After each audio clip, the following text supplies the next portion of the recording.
going to be playing in the Graying Wildlands.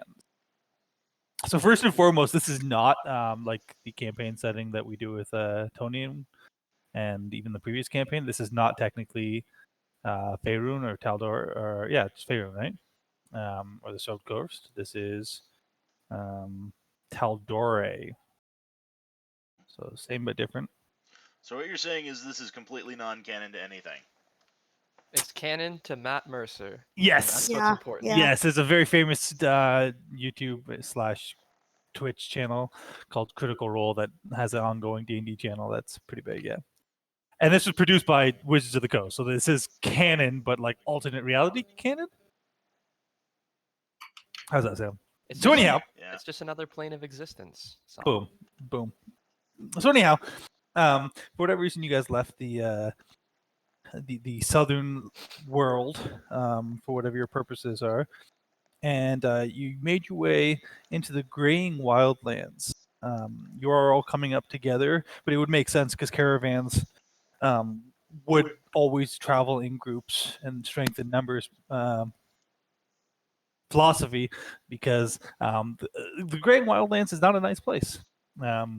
Anybody who survives out here is only because they kill people faster than they get killed, or that that they're able to amass enough people in one location that, like at least small groups of monsters don't want to mess with. The one significance that you would all know about the Graying Wildlands is that even though the Graying Wildlands itself holds almost no value unless you love snow. What do we got going on here? We got some like buzzy buzz going on. Yeah, I'm hearing some like weird. Feels like it was me. Is it gone? Yeah, Sounds it's gone. Cool. The Graying Wildlands is the most obvious pathway to get to. If you can look kind of to the, I guess it's on the I map. think you're gonna have to drag the little player ribbon over to. Oh, my bad. No problem. Yeah, can you see that? Yeah. Okay, so Graying Wildlands, and the Graying Wildlands is more of like a gateway to this map. So this map is called the Isolcross, and it's basically up until like about 50 years ago, it was just thought of as like more dead wasteland, snow and ice and monsters, nothing to it. The only people who would ever go near it would be fishermen, who again didn't really want to go near it. They just, in their fishing travels, would come across coming close to the islands. Until one day, a fishing crew did come across this area, and on this area they found a Aeoran artifact. Whether you guys know anything about history or not, as per the land that we live in, you'd all be aware that basically a long time ago there was a war between the gods, the prime gods, and the betrayer gods. And during this war, the gods decided to have a ceasefire because there was a race, mostly humans, but a collection, an empire called the Aeorian Empire, who basically had flying cities that had become so powerful that they had started creating what they called god killers, god-killing weapons. So the gods, in the midst of their civil war, stopped fighting each other and turned on humanity, turned on the rest of the world, and struck down the Aeorian Empire, destroying all their cities. When that happened, the cities and the empires that exist now all were built out of the ruins and remains of the Aeorian cities. So Xhorhas and the Dandelion, I believe it is, Empire, but Xhorhas, the dynasty, and the Empire both would have originated out of the ruins of an Aeorian crash site, let's call it. Apparently, and it's not being yet confirmed, but apparently in the Isolcross here, there is an Aeorian crash site. So now, big surprise, adventurers and the ilk want to travel to Isolcross with the intent purpose of finding glory, whether that be money, artifacts, magical weapons or armor, or just a chance to say they found something. So, before we get into you guys getting to your destination is going to be, I'll move you to this screen actually, is going to be Pale Bank Village. It's basically one of the only villages that exists in the Greying Wildlands, and it's known as a port to get to Isocross. Maybe we can each say our character name, maybe our real name too, I guess. What your class is, and what your favorite type of pudding is. Okay, I'll start. My name's Tyler. I'm playing Ruella Dragonsbane. She's a Way of the Shadow monk. And my favorite type of pudding is banana. There you go. I'll go next. My name's Malachi, or Mal. I'm playing Chanty, the Tiefling Bard, College of Swords. My favorite type of pudding is chocolate. Dope. Yeah. Solid choice. I am Tanner. I am playing a gnome wizard. My name is Dilbert, and I don't like pudding. What? Unsolid choice. I am. Pardon? Why would I you am- say something so controversial yet so brave? Right. Minus 2 to your charisma checks for the rest of the Shit. shot. It's okay. My charisma's already shit. We're already off to an awful start. Oh, man. All right. Weird. go I for don't it, like Ben. pudding, but I like yogurt. It's weird. That is It is weird. weird, but we'll forgive you for it. Yogurt. All right, Ben. Okay. Saving the best for last, I see. So I'm Mr. Ben.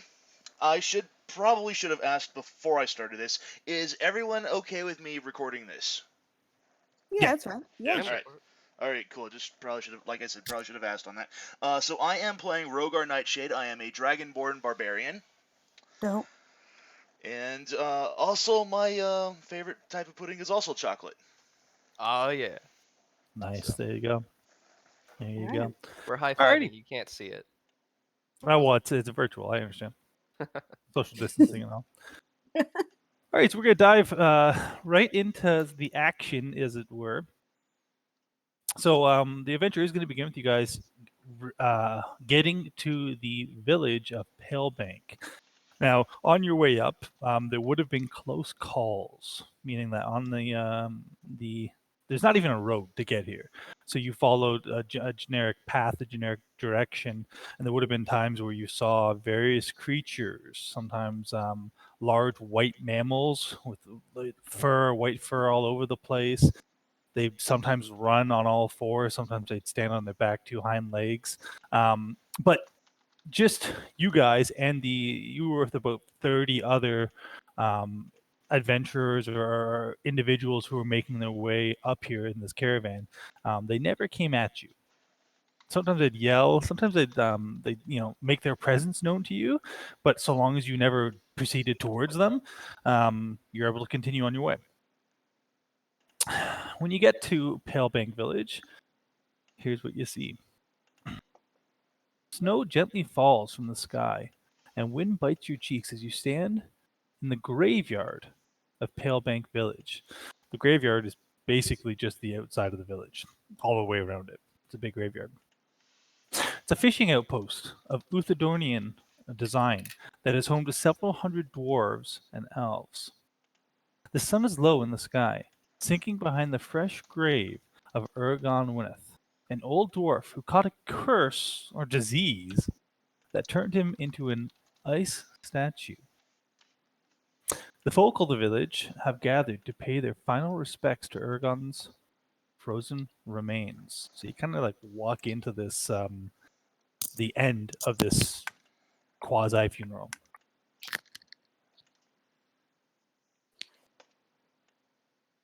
Well, that's a good omen. Oh, look at that. You notice that there's multiple, again, quasi-created graves around. There's no like tombstones or headstones or anything, but there's various different symbols. Does anybody have any Dwarvish background or language? I speak Dwarvish. Anybody else? Nope. I don't believe so. Okay. So Ravella, am I getting that right? Ravella. Yep, Bella. Ravella is able to notice that it's like there's actually a number of tombs that are made, and they're made of like various pieces of stones, organized in such a way as it's a dwarven burial mound. So primarily, what you're seeing here is a combination of dwarven burial mounds, and then what appears to be other mounds that have some type of like sticks arranged around them. Does anybody know Elvish or Also Elven know heritage? Elvish. It's handy. The elven stuff might be slightly more familiar too, just as a general thing throughout the land. So you'd recognize it like basically traditional dwarven and traditional elvish burial grounds. There seems to be a decent number of them around here. But anyways, as you guys are kind of like noticing this and kind of like checking out what's going on at the end of this funeral and people are walking away, a gruff voice speaks softly from behind you. Thank you for attending Ergon's service. As you turn, you meet the gaze of Elro Aldatur. He's a weathered elf. Kind of hard to tell for an elf, but he does look older. And he says, I'm sorry to speak of dark tidings under such circumstances, but I believe that Palebank village might be in danger, and I'm hoping that you guys can help us. You are adventurers, right? I mean, it depends on who's asking. And who is paying? Yeah, I'm not surprised. So, Elro, Adalchir, I'm the head ranger slash appointed mayor of Palebank. Yeah, I can pay, but we don't have a lot of money here. But I will say that even if you do this job for us, free room and board, I can get you free passage to the across the waterway, food, like a little bit of gold, but not much, to be honest. What's the job? Yeah. Well, 2 months ago, Ergon returned home after exploring the Aesilcross. Gone for like a year. He'd only been back a few days, but he kind of came down with this strange affliction, which made the dwarf move slowly and caused blue veins to appear all over his body. The priests of Moradin here and Corleon used every spell that they could muster to try and heal him, but nothing worked. He's a tough bastard. He's battled this affliction for weeks, but he kept getting slower and slower until eventually it turned to ice. I would have just figured he got cursed or something on his journeys, right? But other people are now getting sick. I noticed the other day that Tolga, she's a trapper. She's got blue veins. She's kind of moving sluggishly. I tried talking to her about it, and she wasn't very polite. And she told me to let her die in peace. But of course, my concern would be, how did she get it, and is it going to spread? So if you guys can figure out how this is happening and what's going on here, and maybe even deal with the problem, I'd definitely be willing to make your stay here as comfortable as possible. I mean, I'd even give you guys 100 gold pieces. That's basically all the town's money. But I mean, if it's going to save us from infection, it is what it is. I'm not one to take all of your money, but enough of it should be fine. Any idea where we should start? Should we perhaps ask his family how he got over there and where he went?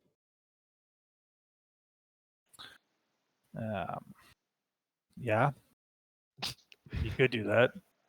could also go talk to Tilgi if you want. I mean, it's up to you, really. It sounds to me like some kind of petrification curse. Look. Indeed. Make a You like that? I did. I liked it. That was Nice. great. That's great. Make a Arcana check. Okay.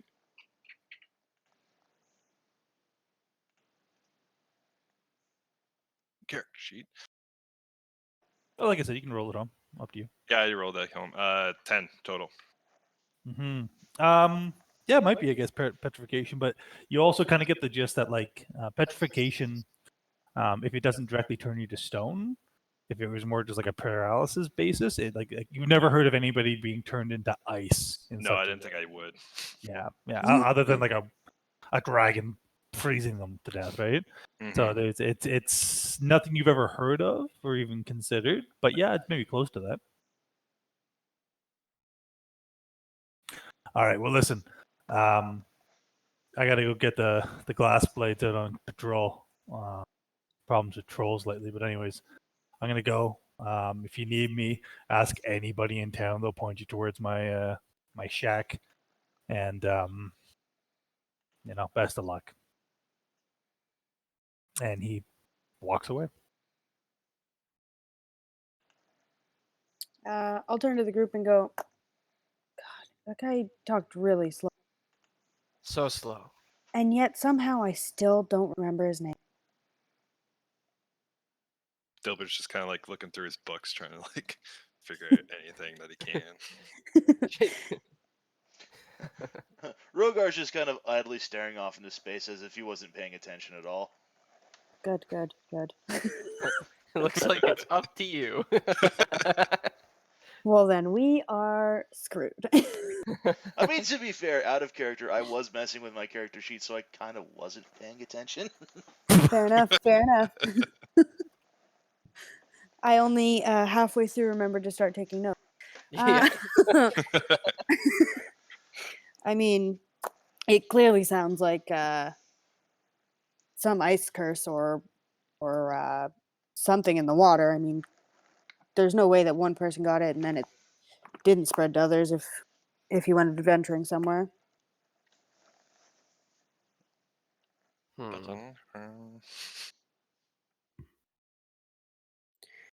Just talk to the family and the other woman that seem to have contracted this disease as well. Just remind me what's the name of the other person who was infected with this? Seemingly. Tolga. Tolga. I think, right? Thank you. Make a history check. Oh no. Who? Everybody. Staring at me. History. I got -1, 15. 15 is okay there. Okay. It's not Tolga, it's Tolgi. Tolgi. Tolgi. She gets really mad when people call her Tolga too, so it's good Oh, thing you got great. that. Okay, so Wonderful. I'm so happy. Yeah. Tolgi, and I'm underlining the E. And then It's actually an for- I, but yeah. and Oh then, my god. Oh my god. she can tell also that you wrote called an her that you called her Tolgi with an E instead of an I. Absolutely not. I'm not saying shite about that. Um, With like an accent aigu. And then for the actually, yeah. That's canon. Oh fuck. Oh no. Oh, no, I think goes to the right. Okay. I don't even know. I just know that. Yeah, it was Alright. Ergon and Tulgi. Ergon. Ergon. That's it. Ergon. Ergon. It's not Aragon. It's Ergon. Close. he's the you one instead that- of an A. You instead of an A, but yeah. Okay. Oh, I was it's gonna do actually. an E as well. Nope, you are Gon. I just realized I could hit this one, and well, it doesn't matter. I don't know shit. But you're right, you could have done that, yeah. And the first number is always like That's how that your works? yeah, the first number is the one on the left's always like your roll, and if it's at advantage or disadvantage, it's the Second one on the right. yeah. There's a way to just roll one, but I don't know how to figure No, that's fine. You have to set it in your sheet to query for advantage. It's kind of weird. Yeah, it's fine. Anyways. I mean, I think maybe we should start with Ergon's family. It's probably the source of the information.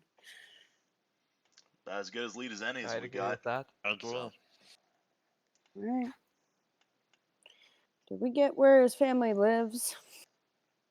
No, it's a small town. I'm sure we could just ask around. Hey, a dwarf walking by goes, "Ah, the fuck you talking about over there, eh?"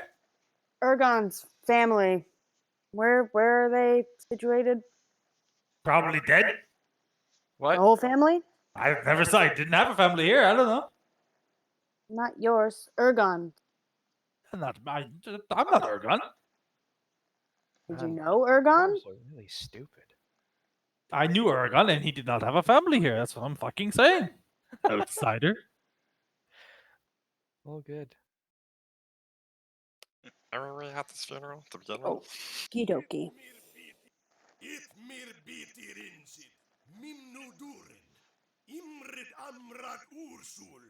Oh no. So,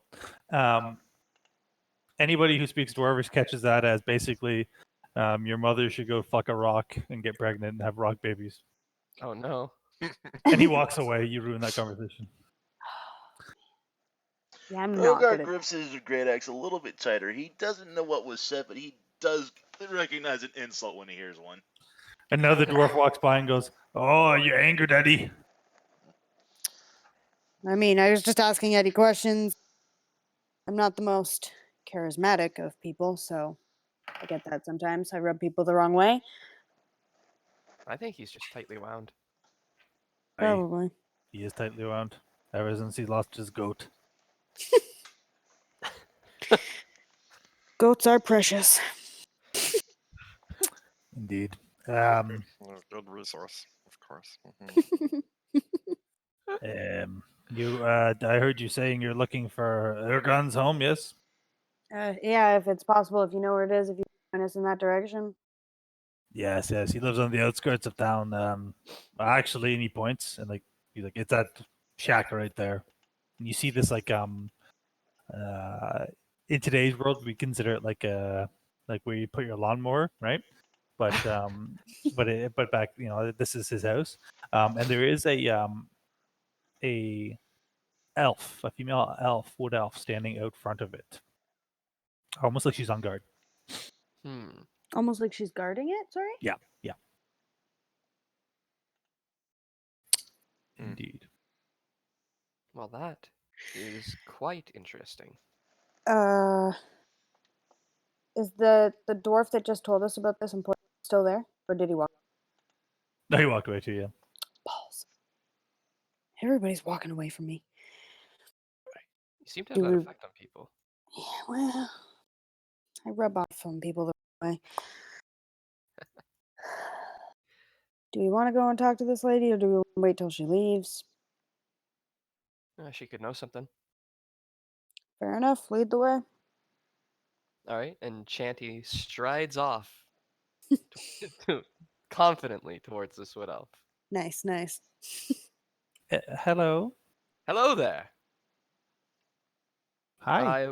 We were just in town and happened to hear the tragedy of poor dear Ergon, and we were asked to look into it. I'm just wondering if we could take a look around his house, see if there's any clues as to where he came from. Well, I'm on guard. I'm not supposed to let anybody in. Just curious as to why you're on guard his house if he's not in it. Looters. Because he's dead. Outsiders from town coming around trying to get into his house after he died. That Yep, is fair that is enough. fair. That is very fair. But Yeah, we have been hired by the mayor, I think, to look into this. Hopefully to stop it from spreading to anyone else. We have only the best intentions, I assure you. persuasion check. All right, let's see what we got. Okay, where's my character sheet? There it is. Oh, this is fine. 9? She gives you like a hard look, right? Like she's like, It gives her a winning smile. Would it make you feel better if we went and grabbed the mayor and brought him back here to I would tell you? prefer if you did not kidnap the mayor. No. I'm not going to kidnap. So, I'll tell you what. What's the mayor's name? Can I make a history check, or did he actually tell us? I don't even remember. He did tell you guys, but yes, you can. Yeah. Okay, Sweet Jesus. here we go. History check to see if I remember the mayor's name. 11? Yeah. Elro. Elro. Yeah. Elro hired us. That's his name. Yes, I do remember. 5 minutes ago. Well, okay, I gotta keep an eye on you, but yeah, go ahead. And she like opens the door. So what you see on the inside, this cramped, dark cabin might have been a cozy place when it was owned or when its owner was alive, but now an unmade bed stands near a cold fireplace. Its mantle hung with the head of some snarling white beast with gray horns. On the other side of the room, a small table strewn with dirty dishes and set with a dwarf-sized chair stands before two empty shelves. Contents are scattered across the floor. Kitchen utensils, dried foodstuffs, adventuring gear, and a few books. Shit all over the place, really. And the elf came in with us. She's just standing at the door watching.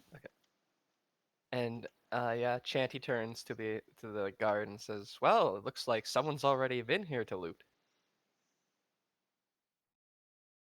Maybe. I don't think so. But he wasn't exactly the cleanest guy himself. Plus, life was hard for him near the end. Dilbert's just gonna start looking around, opening Can I pick- things. yeah, can checking I- around. Can I pick up the book or something? See what books he had laying on the floor? Okay, so we'll start first. Gilbert can make an investigation check. If anybody 15. wants to help him for advantage or do Yeah, I'll separate help him. checks, you may. And Oh. nope, 15. Okay. Chanty did his job getting us in the door. That's Yep. that's what he's here for. True enough. True enough. Somebody needs to Um, be charismatic. Yeah, so you recognize that there is footprints in here. The footprints come from the doorway, but because of the design of this shack, snow has actually blown in a little bit as well, and you do see footprints that you would assume would have had to have been within like the last day. Are they dwarf size? Make a perception check. Yeah. That's a good point, though. Let's see. My perception, I got a 16. Yeah, you probably you might make that as a fair assumption of the door size. Okay. Difficulty being that like could also just be children's feet steps, right? But they do seem to be thicker. So yeah, could be. Okay. The tracks lead outside, and then like you can actually like if you kind of like poke your head out there, you see they actually lead towards another cabin somewhat nearby.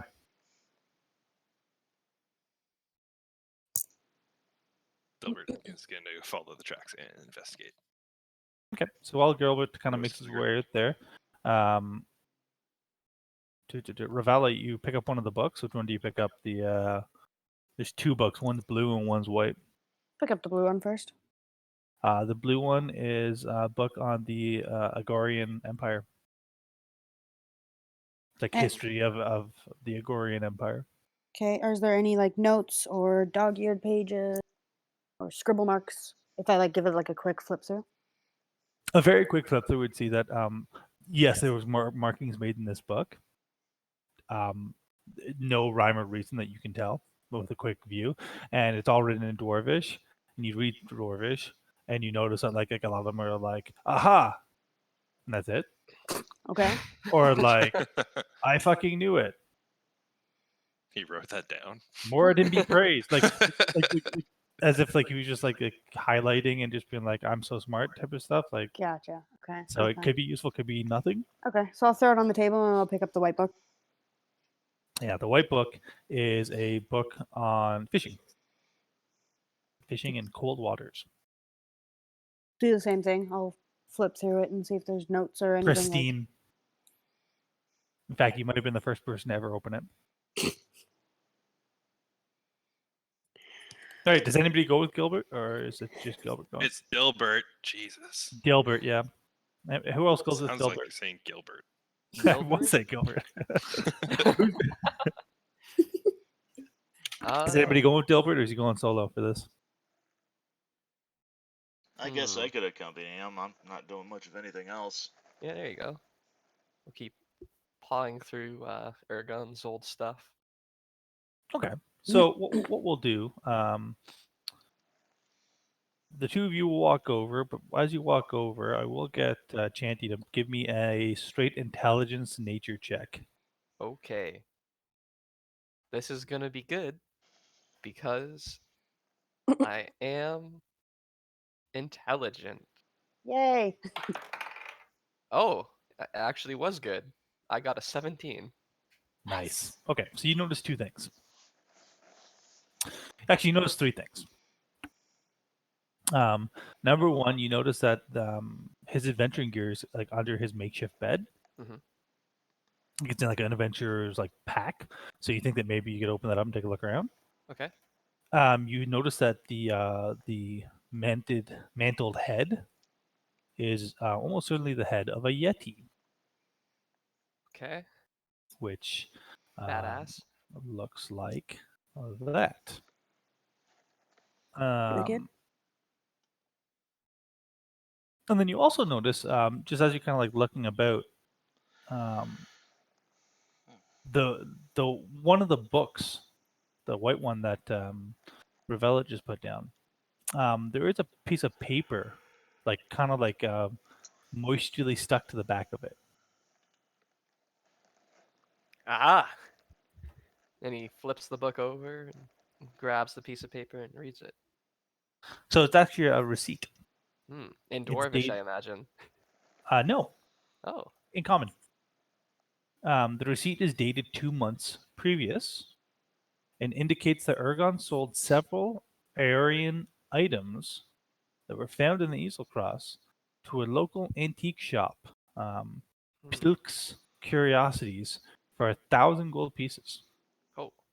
The items are listed as a dagger, a scroll case, a jade statue, a quiver of 20 arrows, a silver ring set with a jasper, and 2 blue glass vials. Seems like our man here was quite the antique seller. And we have a new lead, I think. I think maybe the owner of this shop came back in and tried to find anything else of worth. I don't know, but we could certainly ask where if he knows anything more about where they were actually found. Fair enough. What was the name on the receipt? Where it was from? Pilk's Curiosities. Telk's Curiosity. Pilk's. P-L or P-E-L-C. I think that's how you pronounce that.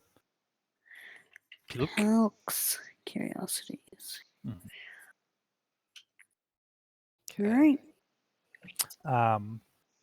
Dilbert and Rhogar, like a minute walk, and you come upon a very similar cabin. Door's closed. Bert just immediately goes up and just knocks on the door. 5 seconds later, door opens up, and there is a dwarven woman standing there in front of you guys. The snow-covered cabin looks peaceful and quiet from the outside. Its windows are shuttered, and a steady stream of smoke pipes up the chimney. Excuse me, madame, but have you had any business at the Ergon's house lately? No. Okay, but I found these tracks and they lead directly to your house. You just walked here, so they're your tracks. Well, as you can see, I am a gnome, so my foot size is actually 1/4 of the footprint size that I followed. As you're like clearly winning this argument, she's like slowly closing the door and like kind of putting herself behind the door, but like her head's still poking out as she's talking to you.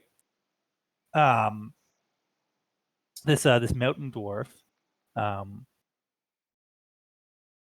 looks sketchy, but maybe the sketchiest thing is that like all of her body, especially her face, has blue veins, You followed the clues right to our next like strict interview. blue veins.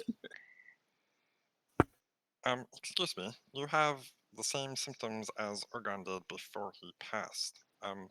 Is there anything that you touched in Urgon's place or come into contact with Urgon? Nope, and she closes the door. That's not suspicious Peculiar. at all. It's a good thing that you Rhogar? have. It's a good thing you have the Dragonborn Barbarian with you. Yeah, just like, Rhogar, we need to investigate further. Agreed. Knock down the door. Well, you're the boss. Knock, knock. That's a save. Yeah, don't do that. So you're trying to knock the door down. How was this one? No. Yeah. And The freaking guard is over there too. So you like push on the door, and no, it doesn't give. And then you hear the door lock, and she goes, "Fuck very off!" It's very sturdy wood. Go away, or I'll call the guards. Okay, you can call the guards all you want. Maybe I will call them. Then maybe they will. No, don't do that. Okay, I am going to call the guards now. So I'll just like kind of like walk back over to the woman. I need your assistance, and then tell her to follow. The elf kind of looks at you and is like, "Why are you guys messing with Tulgi? She's sick." Tal'Dorei. But she seemed to have been investigating around Urgon's place because I followed the tracks back to her place. Seems fair. Okay. So what do you want me to do? She won't let us in or investigate. And she's not answering my questions cooperatively. Listen, it's my job to guard this building and then, like defend the town. The idea of me kicking in somebody's door if you, no, I'll tell you what. I'll look the other way. You do what you got to do. Okay. Just don't enough. hurt her. Just don't hurt her. No, She doesn't have long, you know. I just wish to get to the bottom of this and possibly save her life. So obviously, Ruella and Chanty, you hear this, right? Yeah. Chanty So- sticks out of the doorway. He's like, "Oh, you break it in?" Yeah. I found the woman Tulgi in question. At which point, like the elven guard just kind of like distinctly turns her back to you all. I'll crack my knuckles and go, yeah, I'm ready to get some answers. We don't have to hurt her, but I would like some answers. Alright, let's go. Back over to Tulgi's The face. motley crew Yeah. shuffles on back over. Just like Okay. freaking Dilbert just like shuffling along. It's very small. You do notice that all the smoke that been coming out the chimney is definitely dying down. Are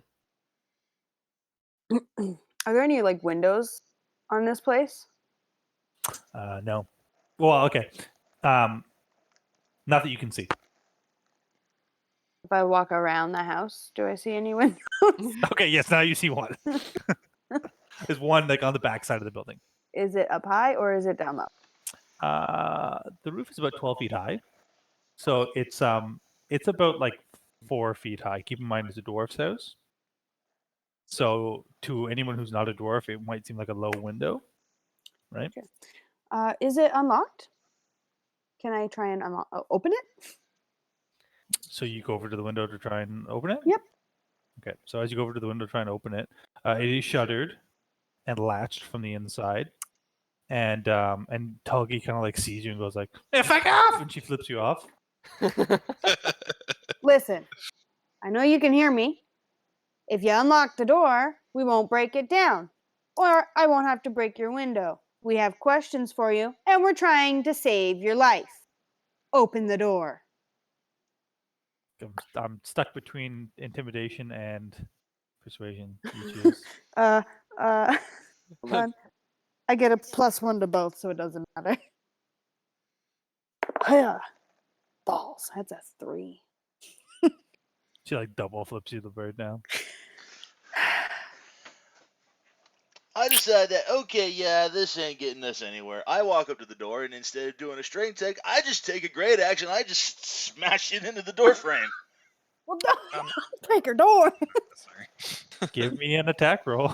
Oh, Jesus. Already done. Yeah. Go ahead and roll damage. No. How do I do that? Should click on the name Great Axe at the Yeah. bottom of your roll there. There you Right go. there. And are you raging? No. It just automatically. Adds it, I think. Yeah. So it would be 10, I guess? No, he got a 9 + 3, and then you can optionally add the 2 rage damage if he was raging. Oh, gotcha. If you Okay. mouse over any number, it will tell you how the calculation Cool. came about. Cool. That Okay, probably, so then yeah. with that 12, unless you're raging. No, I wasn't. Okay, so you splinter into the door, and like as you pull the axe out, it rips out like a large portion of the door, as if like you could stick your head in and make a pop culture reference if you chose. Here's Rhogar! But the door is still standing and still locked. Yeah, Technically, like while he's doing this, I'm gonna like send a message to Tolgi inside, Mhm. just saying, if you wish us to go away, just tell us what you took or what you touched inside of Urgon's place. Persuasion check. You can reply to this message. Yes. Fuck, my persuasion sucks. Oh, no. Oh, that's a good roll though. That's 18 minus 1, 17. Yeah. So she goes, "I do wish you to go away. I didn't touch much. Okay." And she walks over and she unlocks the door, and then Frickin' she like opens what's left of it and goes, I'll pay for the damages. "Come in, come in." The heat in the small cabin hits like a hammer blow. A table Yeah. set with neatly stacked dishes, tools, and utensils stands at the center of the room. The smell of a simmering soup comes from the pot hanging inside a roaring fireplace. So the fireplace, as you can tell, she was actually there's pieces of wood that she was pulling out of the fire as if she was like trying to quickly get the fire put out. The smell of this, another fire burns in an iron brazier at the other end of the room, filling the cabin with a smoky haze. Shivering at the end of a bed is basically where she goes to. She's shivering, freezing, bulging blue veins streak her neck, face, everything, every piece of skin you can see from her. All of her veins are like dark blue, and she's just like shivering like crazy. Okay. You guys talk to her. I'm going to cast detect magic as a ritual. So I'm going to sit here for a few minutes and see if I can find anything. As you start casting a spell, Oh shit. 2 wolves come out from underneath her bed, and she just kind of puts her hands out and goes, "Hero, Jira, no." And the 2 dogs kind of like growl at you for a second, Dilbert, and then they both go back under the bed. Good ducks, good ducks. I'm assuming I see this through the window. Yeah. Okay, so when they started hacking the door down, I would have made my way back around. Yeah. Can I walk up to Tolgi?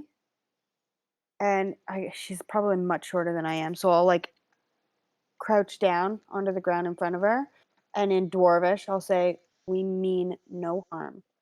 Can I see your hands, your arms, like? make like I want to check out her skin and veins if I notice it across her face.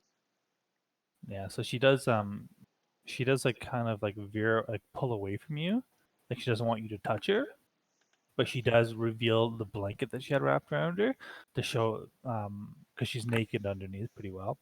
At this point, I just turn away and I just don't look, just to kind of give them some privacy. And like her entire body, head to toe, pretty well, is just covered in these bulging blue veins, and like she starts shivering like more so, and covers herself back up. And then she goes, well, we all speak in common for your friends. Listen, I came to Palebank Village a bunch of years ago, okay? Um, I work for the Utlot family. But that doesn't make me a bad person, okay?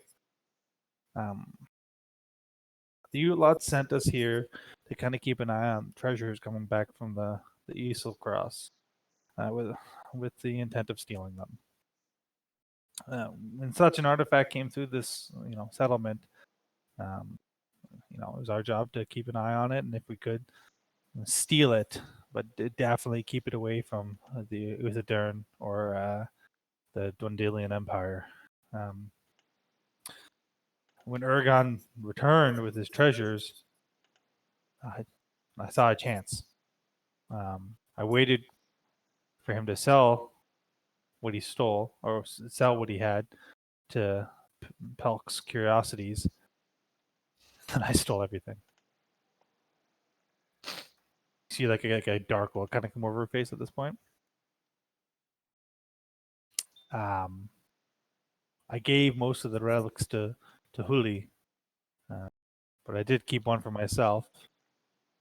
And wow, I kept an ornate dagger. It's nice looking. Huli has everything else. The north side of the village, Croker Cave. I did go and search Urgon's cabin, figuring that he'd have more stuff there. He didn't. Ah, I was right. That guard doesn't know anything. So, did you start feeling sick when you started giving stuff to Uli, or after you went into his house? Was it the same day?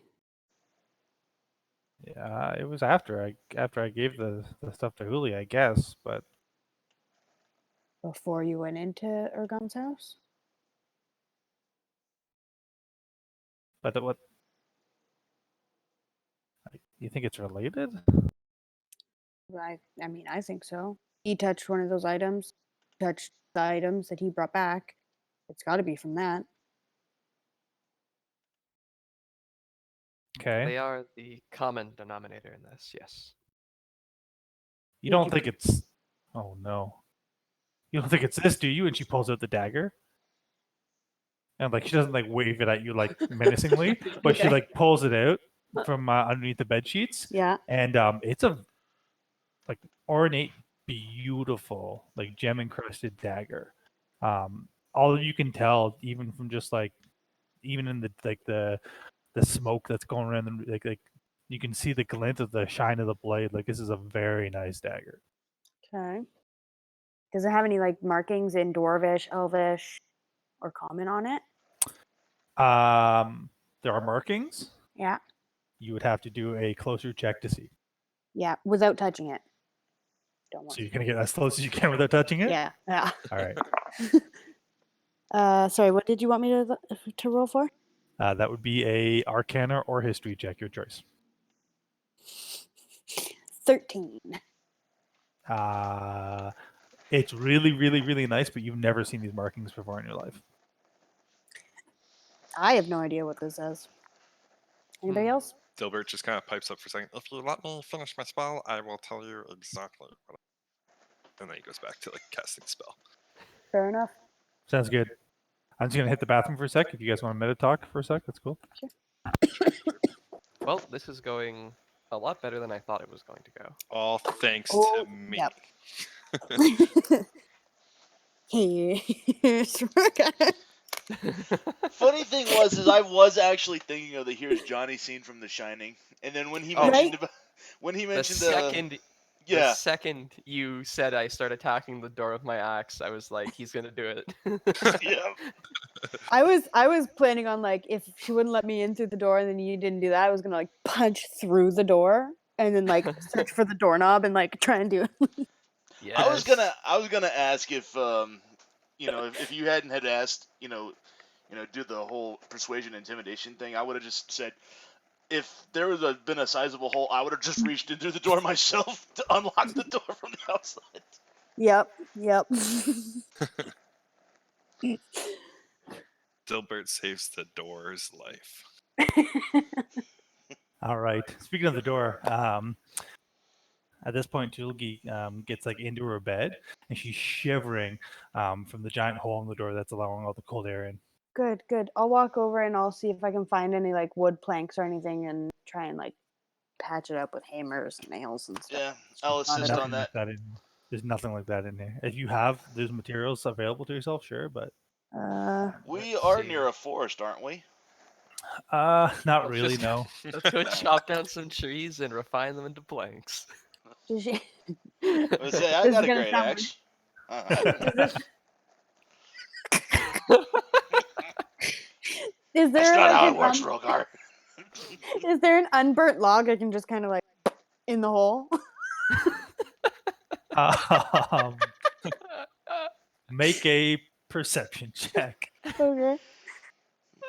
And if that doesn't work, I'm gonna look for a blanket. That is shoot perception. Okay, plus 12. Yeah, there's logs, and there's 3 that look like they might fit. Pick one up and see if I can like stick it in there. Okay, try and make block. just a straight intelligence check.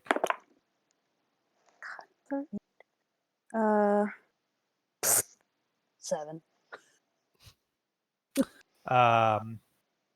Like when you see those kids with you put the shape in the hole, Oh Christ! but they're trying to put the square in the circle part. You're just like you're jamming it. You're like, the damn thing won't fit. Fair enough. I'll drop it and then I'll find like a blanket or pillow and shove it. Sure, okay. Tulgi kind of looks at you all and she's like, "Take the dagger. I don't want it. If it made me sick." I don't really want it either.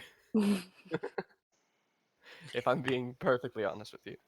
If it is what caused you to get sick, we will take it, but we won't touch it. If that makes sense. Put it Good in a choice. bag or Just- something. Throw it into the woods. Put it in a cloth.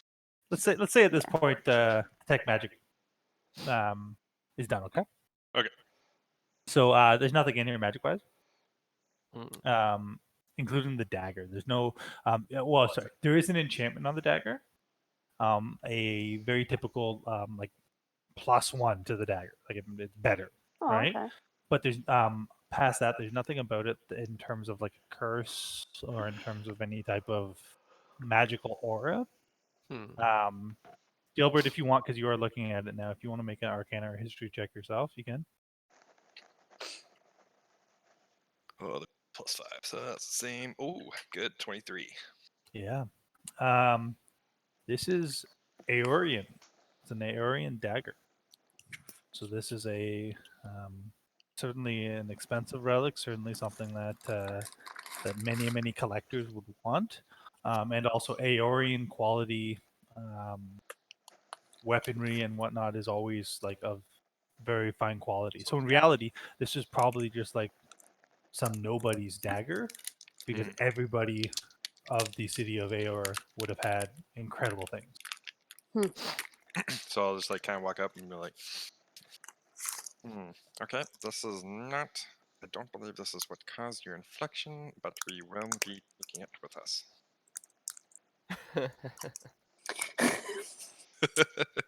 You do what you gotta do. Okay, all right. Let's go to the Pelk's Curiosities. Onward. Or to Hurley. Who's Uli. grabbing Where the is dagger, by Uli? the way? North end of town. North end of town, right? Didn't she say? Yeah. She stole it from Pilk's Curiosity. Right. And Yeah. then sold it to Huli. Okay. Yep. So let's go see this Huli at the Crooked Cave. Who did take the dagger? Dilbert took the dagger. But he'll probably give it to somebody. I don't want it. Okay, he'll just like wrap it up in a cloth and then stow it away in a bag. Okay.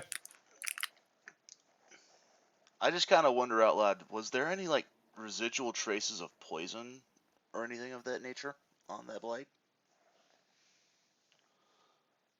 Nothing Um, magical, but nothing magical, anyways. Yep. Well, You guys yeah, can get nothing back to him. magical, but poison doesn't have to be magical. I guess I could investigate it further. Sure. You can make a straight investigation check. Yeah. 21. Doesn't appear to Don't be. lick it. Don't lick it. Like it basically like it looks like a well kept, very nice blade. Now you'd also know that like any magically enchanted weapon, like you don't need a whetstone. You don't need like it's constantly in great condition unless something magically changes that. Could one of the gems encrusted in it have like a secondary function that you're just not seeing? Maybe. Right? But detect magic you think would reveal that. All right, fair enough. I was just curious on that. Only reason that led me to that line of thinking was that might have been just a very fine powder. Yeah, somehow. nothing like that. Yeah. No powder, no liquid substance, nothing All right. like that. Fair enough. So you guys say you're leaving? Yeah. Yes. Yeah, before we leave, I'll just turn to and just say, like, we'll do our best to try and help you. Sorry about your door. Yeah. If you do go to Croker Cave, say hi to my sister for me. Who's your sister? Holy. Oh, okay. That does make sense. Yeah. And then she goes, Croker Cave is to the north of the village. Make sure to announce yourself when you get in. You know, they do have guards. Thank Alright. you. Okay. So you guys are on your way to Croker Cave? Yeah. Mhm. All right. So it's the village is not very big in general, and you notice that because you do end up having to walk through the village because you're at the southern end. You do happen to notice that as you walk through Croker Cave, Palebank Village, most of the buildings are of similar design, but there is a lot of them. There's a lot of very small houses. You do happen to walk by, and there's a clear sign showing Pelk's Curiosities. And it is one building that is bigger, like has more than one room, it looks like. But unless you guys stop there, you continue on your way to Croker Cave. Do we want to stop at Pilk's Curiosities and just see if, See if he's unwell. just see if he's got blue veins or if he's sluggish? I mean, Just to see, right? I mean, Couldn't it's on hurt. the way. I don't see why not. Okay. So it's like a shop front, right? We could just go in, or is it closed? Locked up, or... Good question. Allow me a moment before I close the thing, because I thought you were going to the other place. Haha, you fool. Never underestimate your players. Okay, so sorry. We are heading to Pelk's Curiosities, are we? Yes. Okay. So, it is a cabin, but again, in comparison to everything else here, big cabin. Okay. The dark cabin before you has a sign over its door, which reads Pelk's Curiosities, with the image of a curving dragon used to make the letter P. Though the shop appears closed, the front door is slightly ajar. Hmm.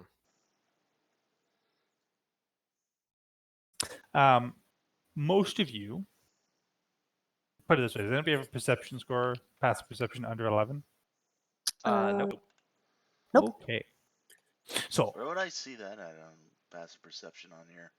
I think it's on your main Right. page. Yep.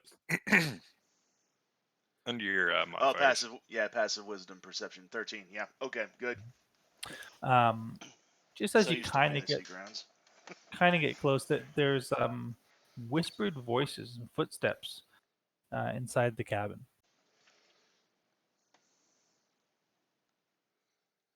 Can I sneak up alongside the door and hear? Like, alongside the opposite end of where... You know what I'm talking about? Yep, like adjacent to it. You can make a stealth check, and anybody else can if they would like to attempt the same. I'll Yeah, make a stealth check for sure. I'll come with. Yeah, I tried. 21? I got a 6. 21? I got 13. Okay, so most of you move up pretty quietly, except for Dilbert, who stubs his toe.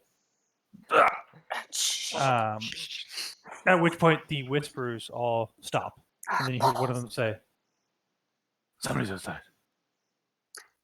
And I'll knock on the door, open it up, and go, "Hello, Pilk?" So Please come out with your hands up. No. Our cover's you been blown, so I'm busting in. do see 5 cloaked elves are inside the shop, and pretty clearly they're in the process of ransacking the shop Oh no. and searching through the broken debris on the floor. The furniture shelves and the front counter have all been smashed, and the shop's wares are like all over everywhere. And they all kind of like stop and just like kind of look at you. And one of them goes, "Yes, I am Pilk. Welcome to my shop. Oh, hey there, Pilk. What you doing? Spring cleaning." By breaking things? That is sometimes the best way, yes. Yeah. That See- perception check will tell you that these all these bandits, people, they are Amazing. they are all dressed in leathers. They have weapons on them. They could be owners of a shop, maybe. See, now, it seems like you're lying to me because I'm pretty sure Pilk dwarf. And you shouldn't be lying to her. You should have seen what she did to the last one's door. What Don't worry about it. did you do to Tuling's store? No. They kind of like, they look at you and they're like, okay. So, anyways, we're closed. Go away. Yeah, see, I came here to see Pilk and see if he's okay, and now I've found 5 people in his shop ransacking it. I don't think I'm okay with that. Interesting. Roll for initiative. Yeah. Balls! I was about to say. The one most ready for a fight Yeah. is Not not ready ready. for Dang it! So they don't have a battle map for this, so we're gonna have to do a little bit of. I will get a map up here. We will have to do a little bit of imagination land time. That's okay. I got a Um, 9. Okay, so what we're gonna do, I'm gonna throw you guys and your symbols on the. You can see this like blank page, right? Yep. Yep. Should I re-roll the initiative, or should I just keep my 9 that I had earlier? Since I was already raring for. Which is amazing. I leave it up to you. Always ready Yeah. for a sprint. I'm gonna add you all to the initiative order. I'll keep the 9. And then Oh, you yeah. can organize yourselves as you will. Let's just do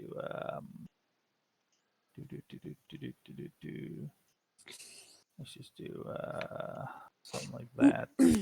Call that the building. Rhogar's always ready for a Donnybrook. So the door is right in front of you guys here. And Nice. you can organize yourselves anyway because you would have been out there in whatever position you were in. And so you're that would put you inside if that's what you wanted. Yeah.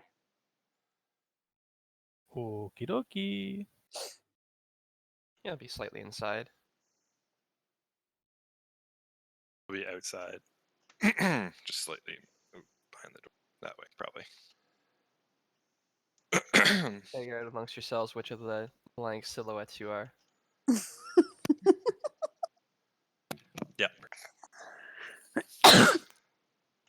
Give me a second. Let me see if I can fix that.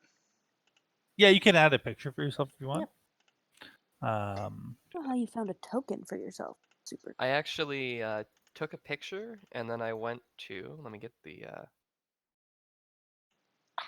and I used this website. You can just drop an image in there, click on what kind of border you want, and download the image. Cool. Super cool. Is that right? Now, have you ever found a easy way to drag and drop like enemy tokens? No. I just, I kind of just, you know, go with it. Just drop something on there and say, this is this is this enemy. Because I got a token in front of me here. I can't access. I can't like drag and drop it. Huh. Well, you know what I could do? Hold on a second. You Here. should be able to. Use my brain powers here for a second.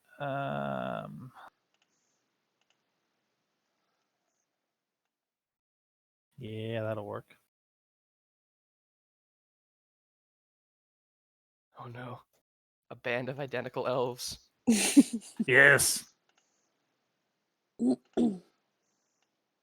The most nefarious. You just gotta remember to change your tool, yeah. Yeah, there we go. And let's just do some rolls for these motherfuckers.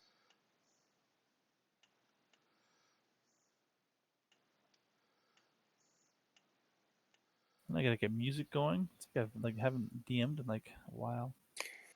And,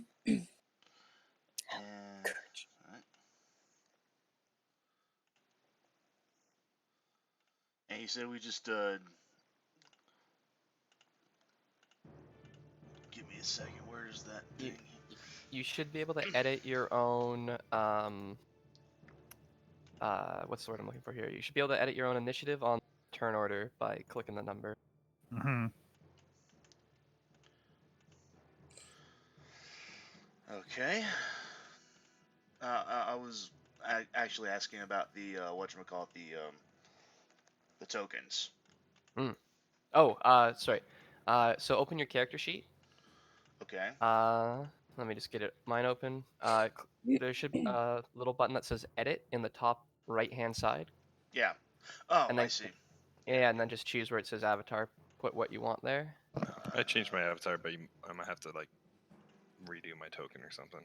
Yeah, so just don't forget your number, then we can easily do that. Yeah. Yeah, you can drag it off. You should be able to drag it directly off of your character sheet. The token that is. Oh. All right, give me a second here. Just gonna. So I'm just gonna delete your tokens, and then you guys can. Or am I? Oh, that's the case. Give me. You can drag and drop yourselves on. Very nice.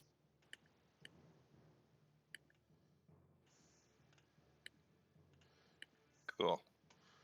I know That's Ruella not gonna lost work. her token. And then Nice. I'll add you to turn order.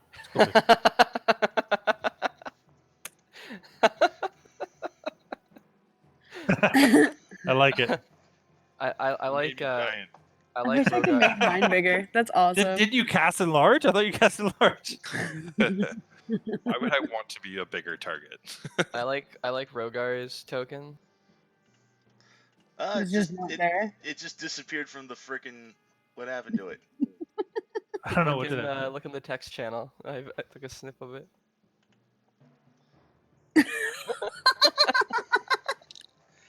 I like the I managed to change the avatar, but now my token on the battlefield is gone. I can't click it anymore. You should be able to just drag it off your character sheet. All right. On the bio Yeah. on. Yeah, you have to click on the name and drag it over. All right, give me a second here. I can't change my turn order. How do I make mine bigger? There I we want go. it bigger. I think when you drop it, the DM can make yours bigger for sure. Yeah. All we can do is rotate like chumps. It's not letting me do it. I can get you in a second. I don't think I got you. There in it the is. There it is. Oh no! Oh, no, it's again. moving. It's moving. Oh, the animation is still good. That's awesome. I don't know if I should change that or keep it as is. Keep it. That's great. Yeah, whatever. Yeah. So jealous. Add your initiatives, guys. Ravella and Oh, right, because I deleted my thing. That's why. Whoopsie. 9. Oh wait, just kidding. Mine was 5, not 9. Because I'm sad.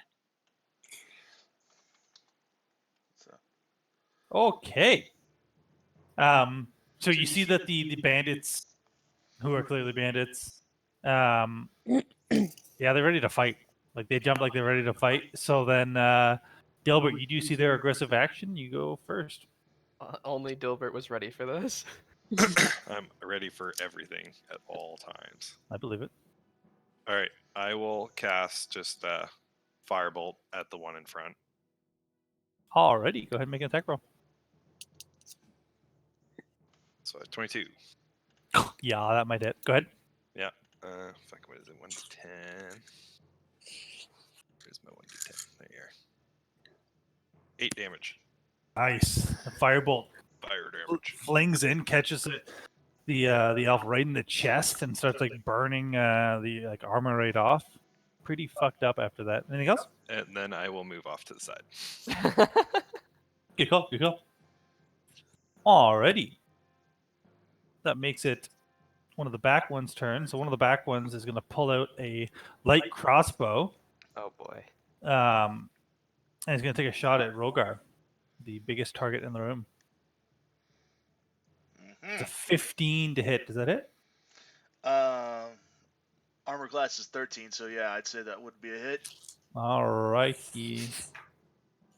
And how do you roll for damage on here? It should be click the name of the weapon. If you rolled it. Yeah, I did. Oh, afterwards? Yeah. 5 piercing damage. Ouch. Oof. As the arrow catches you right in your shoulder. But that's that bandit's turn. The next bandit, because they all rolled higher than you guys mostly, is also going to fire a crossbow, but he's going to fire this one at Ravella. So, Ravella, look out. 18. Yeah. 4 piercing damage to you. Nuts. That catches you in an unsavely place. The next one shot. Oh, this is the front one, who is going to run up to Ravella. Scimitar drawn is going to make an attack against you. Yeah. Bring it on. 14. Yeah. Wait, no. Sorry, 14 not hit me. 14 does Nice. not hit. No. I have an Nice. So AC of 15. does like an upwards cut with a scimitar, and you tactfully just dodge away. The next. How many bandits do I got here? That Do I have too no, many on the that's checked counter? out. Do I? 1, 2, 3. Yeah, you got 2 crossbows 4, and then 5. 1 sword attack. Yeah. Okay. So the next one is going to also fire a crossbow at Rhogar. 9. Rhogar, do you have a shield or anything? Or? No. Let's see, hang on. I have proficiency, but I don't have any shields or You armor. said each have like the big battle axe, right? Yeah, Or just great axe. just a huge great axe. Yeah. Also, the crossbow just like dings off your handle Impressive of your great axe. pectorals. Yeah, that's true. Unarmored defense. Upon seeing that, the final one is going to go what, and then try and shoot you as well, and that also bounces off the opposite peck. You do like you do a little Terry Crews like. Yeah. Yeah, I love it. Which brings us to Chanty. All right, let's see. So Chanty looks at the situation and bursts into song. Starts singing sea shanty as he rushes forward to attack these bandits in the back. Cool. Foolish bandits, don't you know? Bandits. Uh-oh, bandits. Let's see. He's swinging the rapier to the whichever one this is. The one on the left. Yep, go for it. While singing we'd be yours if the wind was in our sails. That's a 14 to hit. Yeah, that hits. Yep. Okay. Gotta find my d8. See, that is 7 damage total. Nice little stab right into the gut. Mm-hmm. Mm-hmm. A lot of blood comes out, but that elf is still standing. I'm in danger. Bonus action. I'm just debating something in my head, how this actually works. If an attack as part of the action hits a creature... Oh, I'll also use a Blade Flourish, where I expend one of my Bardic Inspirations, roll a d6, do an extra 6 damage, and add 6 to my AC until the start of my next turn. Nice. College of Swords is dope as hell. You also do an extra 6 damage. Is that what you said, or Yeah, I'm using the Blade Flourish, Defensive Flourish. so it gives you damage and AC? You expend 1 use of your Bardic Inspiration to cause the weapon to deal extra damage based on your... And then also, the damage equals the number you roll on your Bardic Inspiration die, and you add that number to your AC until the start of your next turn. Oh, okay. So That's you awesome. you stab him with the dagger, or sorry, with the rapier, right? Mm-hmm. And then you do you flourish as you pull it out, which rips up the chest of the elf, killing it. Yo, what? Wow. He strikes a pose while still singing this whole time. Yeah, Dab on Yeah. the haters. That is my turn. very nice. Wow. Rhogar. So how far is these squares? Is that 5 feet or something like that? 5 foot. Yep. 5 foot. So that's 5, 10, 15, 20. And I'm just gonna face this guy and I'm just gonna ruin his day. All right. With my great axe. I can't get enough of friggin' That'll hit. animation. I don't even rush him. I just casually saunter up to him, like I'm just about to ruin this man's entire day. Fair enough, fair enough. Does a 14 hit? Yes. Yeah. Oh my god. Just cleave him shoulder to cleave him shoulder to hip. Just render him in twain. Yeah. Yeah. And yeah, that person's not alive anymore. Yeah, you do Wow. cleave them basically most of the shoulder down to belly button is just cleaved in half, and they kind of fall apart in front of you. And at this point now, the bandits are all like, "What's happening?" Ah! They don't know who you guys are, right? They're still fighting, but they're scared. Let's see. Told you. And I just use my last 5 feet of movement just to kind of step forward to this guy, just one giant step. And I just kind of give him just this placid blank expression, and that does that for me. No. Christ. Yep. Alrighty, nice. That would bring us back around to to Ruella, yes. Yes. So as my interaction, as they're shouting, "What's happening?" I'll be like, "Well, you shouldn't steal." and then I'm going to fancily like twirl my quarterstaff and then smack the one in front of me. Yeah, go for it. Oh, balls! Come on. 7. Oh no. 7. Yeah. So you like you faintly swing it around, and then like you swing, and you just like you miss by like a foot. You telegraphed Alright. it too It looked much. awesome. It looked awesome, but it just it didn't go. Look, it looked cool, but it didn't work. Super embarrassed. I'm going to spend a key point and do flurry of blows and try and with 2 punches. Okay. Balls. What is that? What do my unarmed attacks do? Hold on. I think it's 1d4. Right. Unless it levels up. No, I'm still looking for like the attack. Levels up at level 5, I think. So like I Uh, rolled a 10 plus. it's a finesse weapon that you're proficient with. Yeah, so So it'd be the same as your quarterstaff. Oh, okay, so for- then for- 12. for hit. 12? Yeah. That hits. Dope. So D4 plus your dex. These guys suck. 3 plus dex is 6. So Nice. after the hoo-yah with the quarterstaff that goes wide, Mhm. the bandit felt like a badass in that moment. Like they dodged your epic attack, Yeah. right? And totally misses like the punch that just follows it up and catches it in the jaw, snapping its neck, and it falls dead to the ground. That's one of the Apparently reasons we're- why I love monks. We're burst damage to the party. So you get movement if you want, but you use bonus action and action. Yeah, I will use movement to go 10, 15, 20, 25 and come up behind this guy. Yep. And then I'll just wait until my next turn. Alrighty, Dilbert. Last you saw, everybody in your party was getting fucked up. Yeah. I'm just gonna walk back to the door. Like Things look a lot better. Things look a lot better. There's a lot less people in here. I guess I'll aim for that. No, I'll aim for this guy. Okay. Since I see both Rhogar and Ruella kind of surrounding the other one. So I'll throw a firebolt at him or whoever.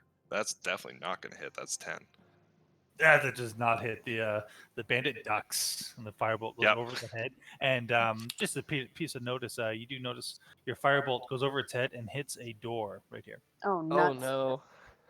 Oh, nuts. It just Oh Scorches no. the doors on fire. it just scorches the door. No, it's Oh, scorched okay. doors, Okay. fine. Okay, Thank good. Like it's God. scorched. It's not gonna win any best looking door contests, but I'm gonna all have right. Anything else?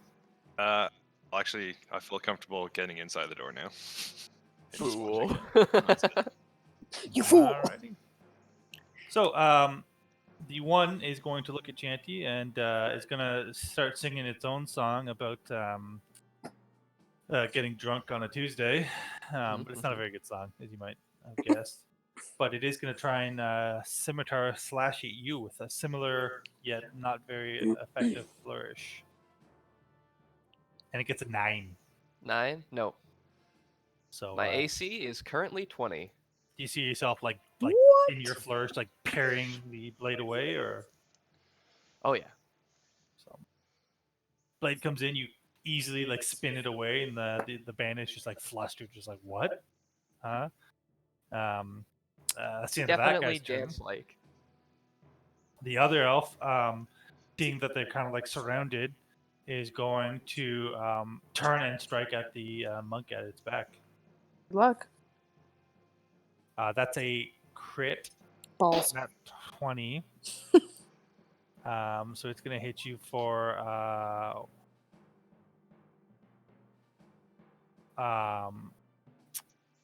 wait a second here.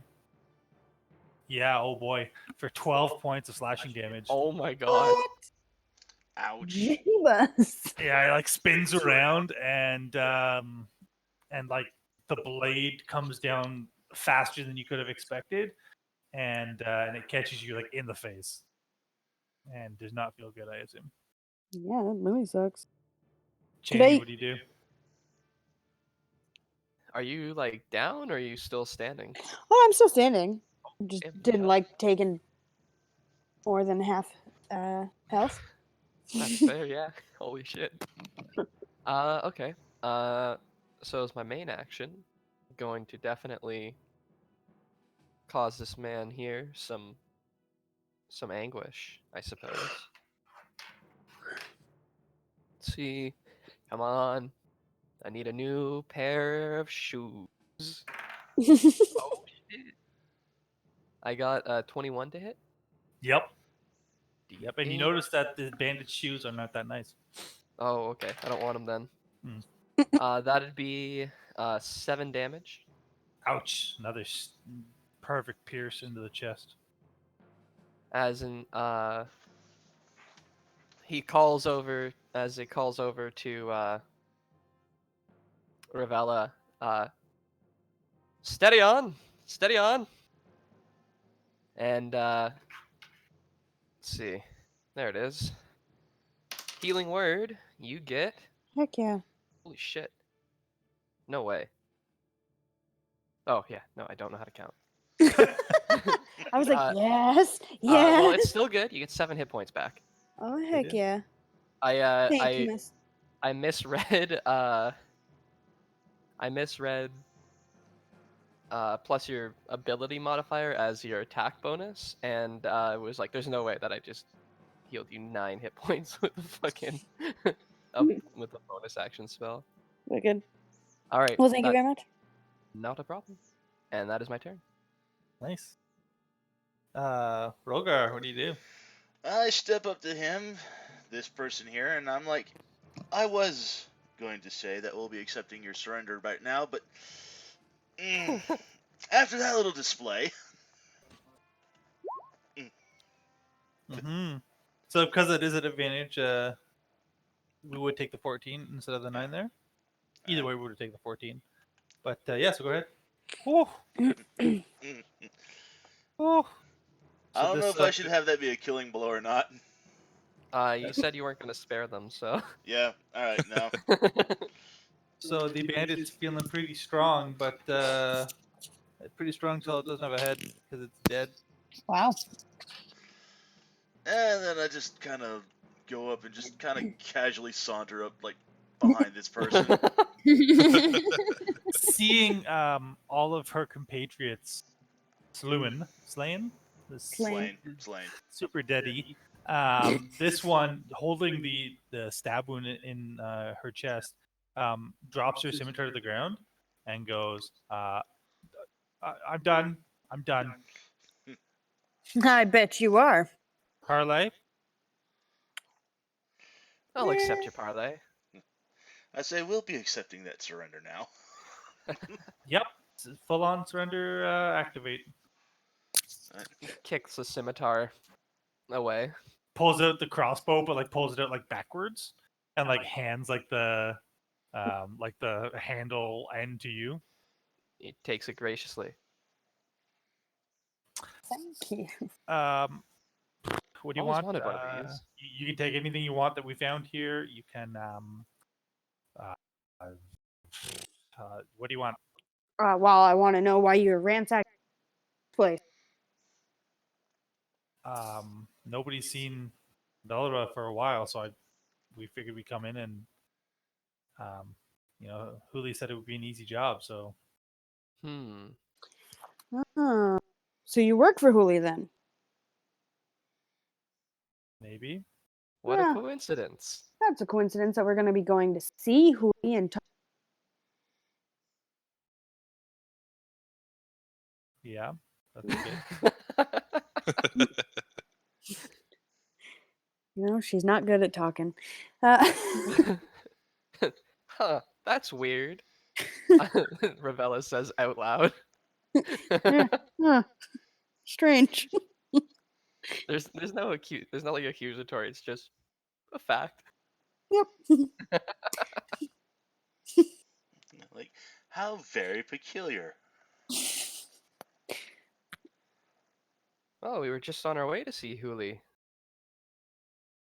As a matter of fact. Really? Because I thought you were new to town. If you were going back to Shady Creek, I thought you'd, not be here.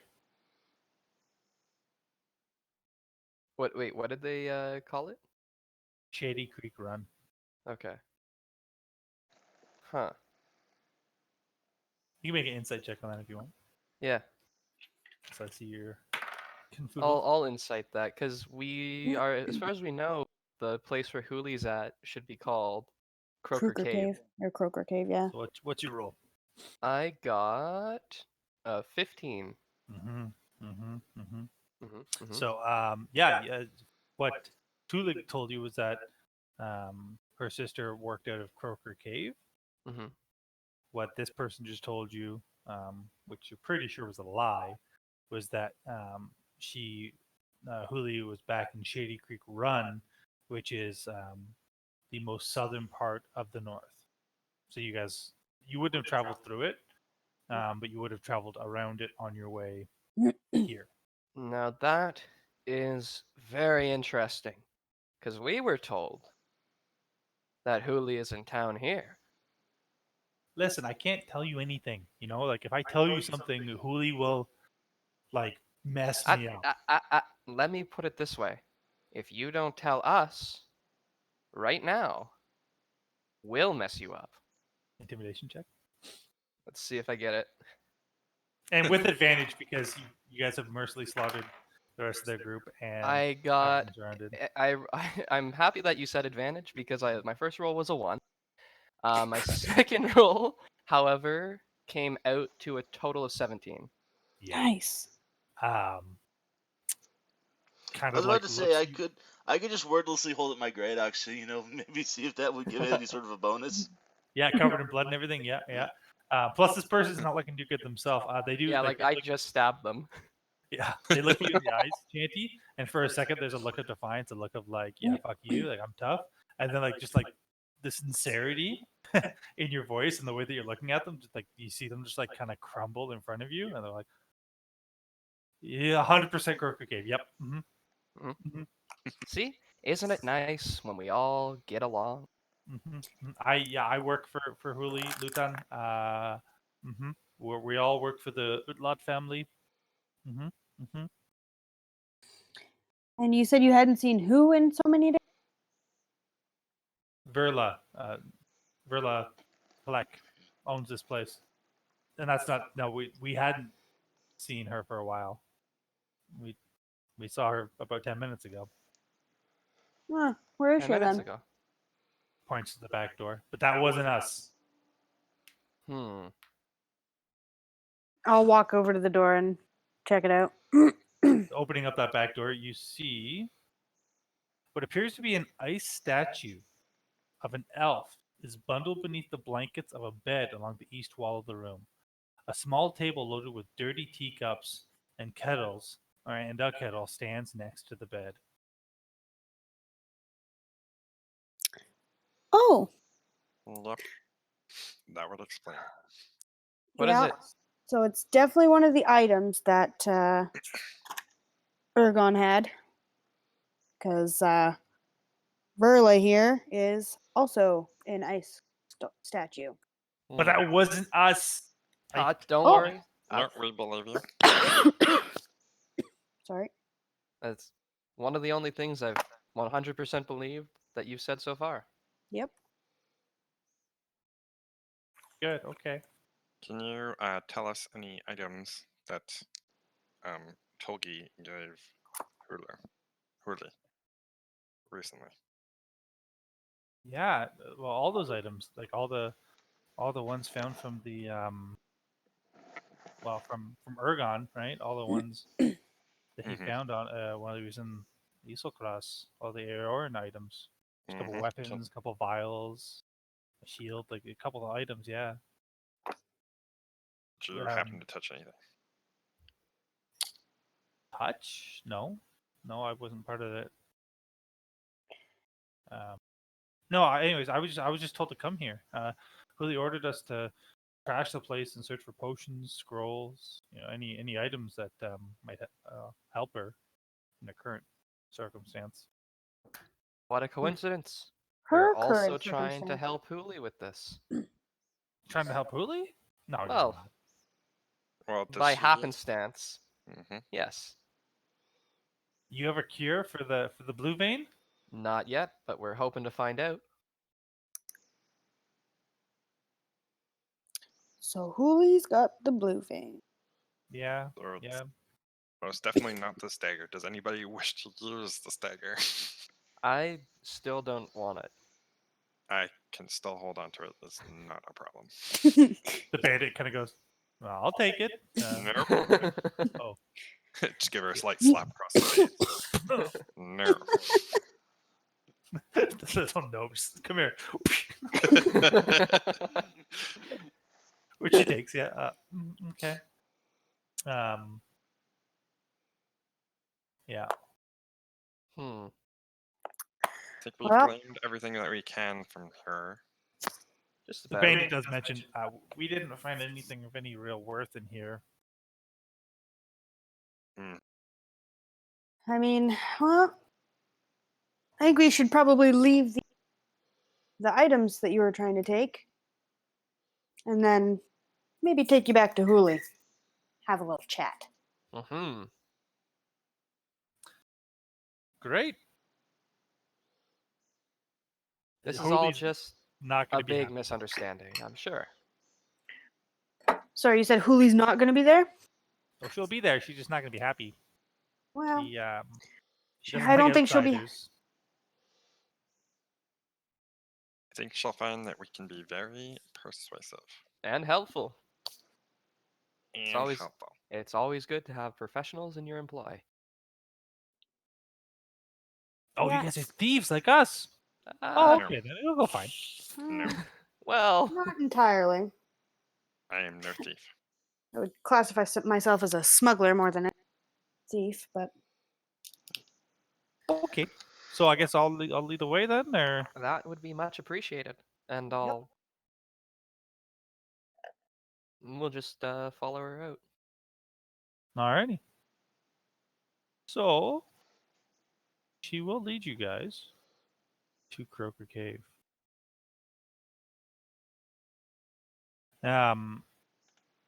Croaker Cave.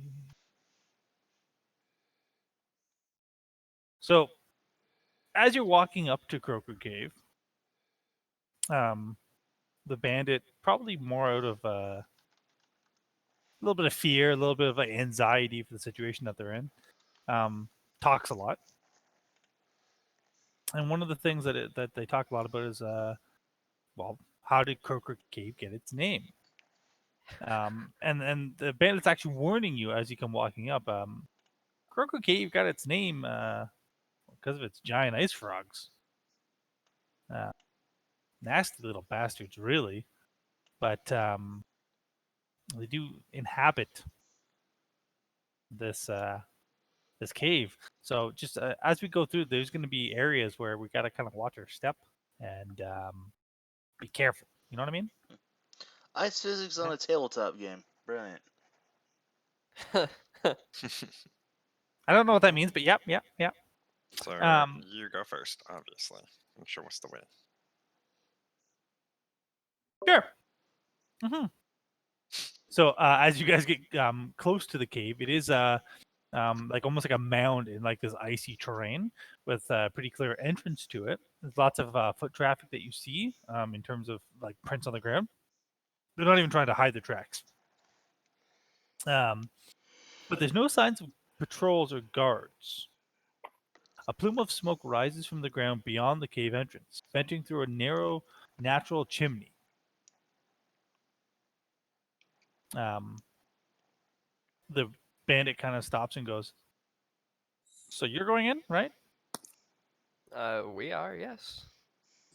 Cool. Makes it clear that the we includes the bandit. Oh. And I'm going first? Well, you'll certainly have to show us the way. Uh-huh. How about this? I am something of a healer. As a show of good faith, I patch you up. You get us safely through the caves. Sure. Yeah, sounds good. All right, and with that, he just claps a hand onto the bandit's injury, Let me find my character sheet. There it is. And mutters hums a little tune, and cure wounds it. Very nice. For how much? That would be 10 hit points healed. Brand new. Yeah, the pierce wound that the bandit tried to kind of like fix it up, but basically just put a cloth on it and it's still been bleeding out this whole time. You very much heal it up as if it had never even been stabbed, not even a scar. I've done you one good turn. How about you do one for us? Yeah. Follow me. Like I said, watch your step. And do try and be quick in the water because it's really cold. Oh boy. So if you guys can all put yourselves on this, you can see this battle map, yeah? I mean, exploratory map. Yep. Mhm.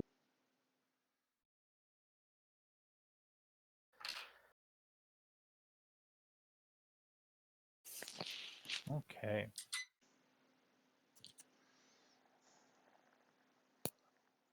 So, not Huli, the bandito. This is Huli the whole time. Dun dun dun. Yeah, before we start going through here, I'll probably cast Mage Armor on myself. Sure, yeah. Not Just a bad as idea.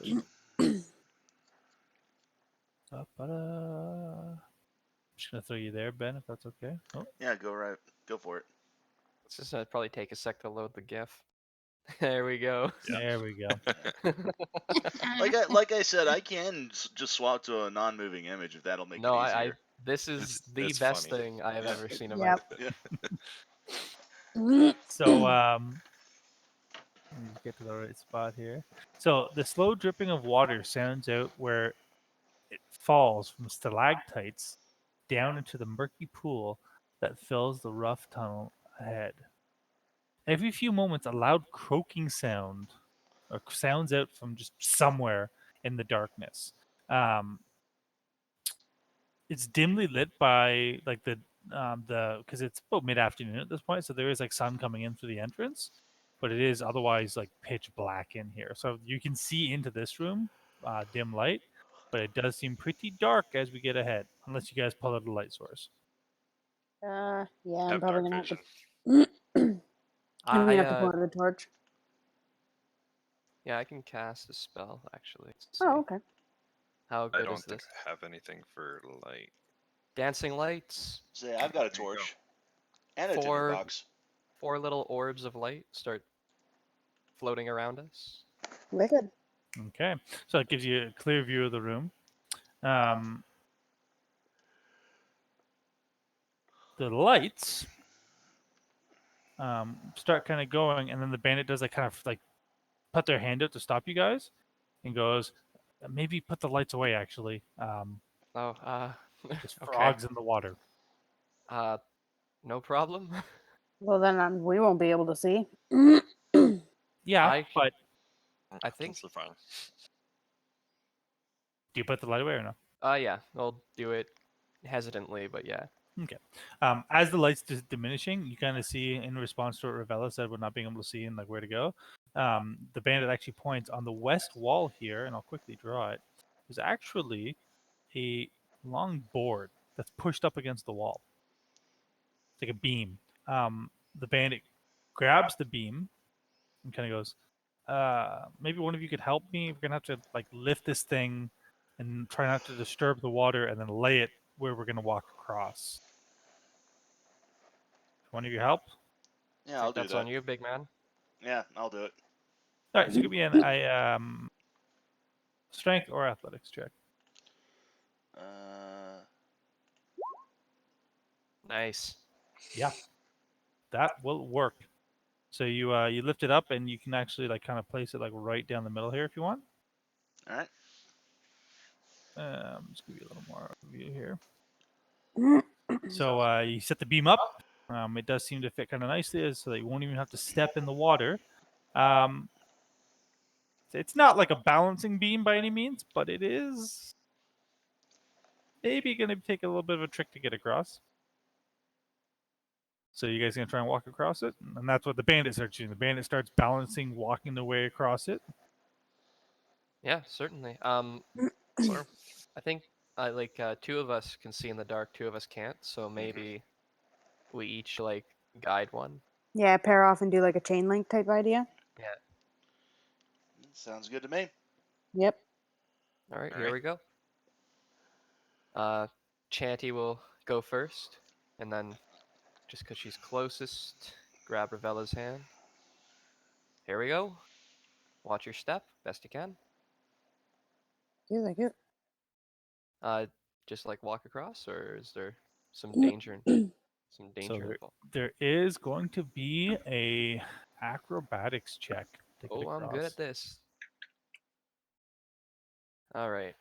Because you're guiding each other, we'll just call it straight rolls. So there's not Okay. going to be disadvantage for anybody who can't see. I got an 18. 15. The two of you get across rather easily. Nice. Wicked. okay, Rhogar, our turn. Put your hands on my shoulder, please. Yep. All the way down here. Pair of acrobatics checks, please. Acrobatics. Acrobatic. Ooh. What is it? Where's my sheet? 10's not too bad. I got 20. Oh, nice. Wow. And you do both get across. Rhogar, as you're well, not blindly, but like hunched over going across, from the water right beside you, you do hear a Uh-oh. big croak from a frog, and you, but nothing seems to happen. It's just a mild jump. It's only a mild heart attack. I'll be all right. I call them oopsies. All right, the bandit walks over here. Excuse me, I have a question before we go any further. Bandit? I did not Yes. get your name because you're a bandit. All right. Yes, I would happily answer your question. She says very loud. What is to the right there, if we looked back? Oh, that's just a different passageway. And she starts running. Oh, what a freaking time. Can I run up to her and grab her? So I would give you an opportunity attack, which you could use as a grapple if you want. Yep. So go ahead and try. So we're going to make opposing athletics checks. Oh, for crying out loud. My dice hate me today. Oh, I no. rolled a natural 1. Oh, no. I grab a... Fumble. Which, believe it or not, is worse than her 3. And so she does like pull away from you. And as she goes running up, she goes, "Intruders! Intruders!" And for those of you who can see, because it is pitch black in this area, Uh-huh. for those of you who can see, we do need to roll initiative because a group of her compatriots are around the corner and are prepared to fight. Oh, come on. So roll initiative, please. Let's see what we got. I got 17. So you can actually. Oh, hold on. I do need to If you delete all select of your these. token and then Yeah. click roll initiative Yeah, on your let me sheet, try that again. it will automatically add you to the thing. There you go. Nice. But I'm just going to choose my first roll because it's better than 3. 5, whatever. Where can you do that? If you just select your token on the game, and then on your roll 20 sheet, if you click roll initiative, it will add you to the initiative order. Huh. It won't let me do it. Oh no.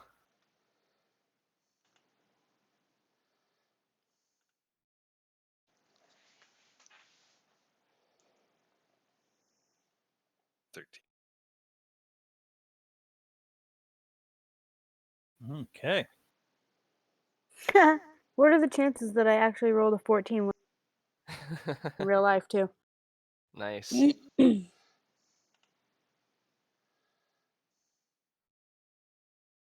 Super high. Super high. Why is there so many dwarves on here?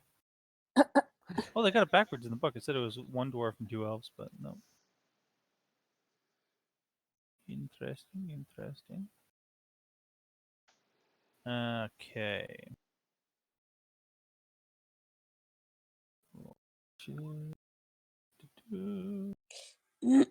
Let's see here. I think he healed her, huh? Bollocks. That's fine. They weren't that tough. I guess they hit you pretty hard, but Yeah. I'm Well, going. yeah.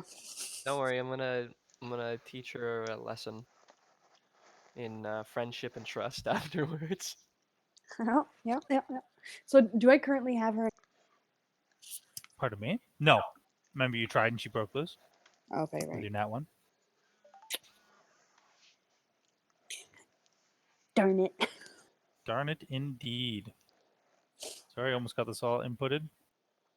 That's what, like, I don't know how Tony does it, but Tony, like, rolls for everything at once in fantasy Yeah, I think grounds. there's a button So- that just rolls for us like all monsters, which is That's handy. Super smooth. Otherwise, are we in order? No, not quite.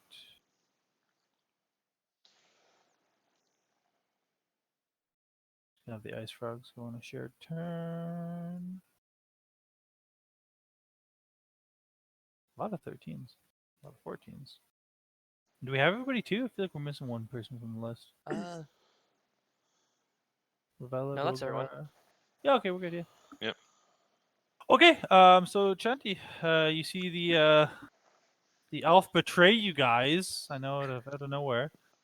How could And, anyone have thought this could happen? and starts running off towards what appears to be their allies. Can you see? You can see. You're a tiefling, right? Yep. So what do you do? Well, first things first. He says, "Damn it!" Moves forward. Let's see, 1, 2. Okay, to here, and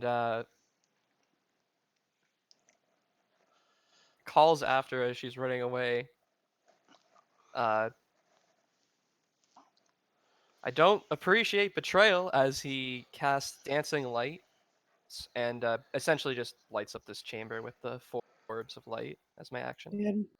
Mm-hmm. Mm-hmm. The frogs make loud croaking noises as you do that. So effectively, this area is dim. Well, let me actually see what it says.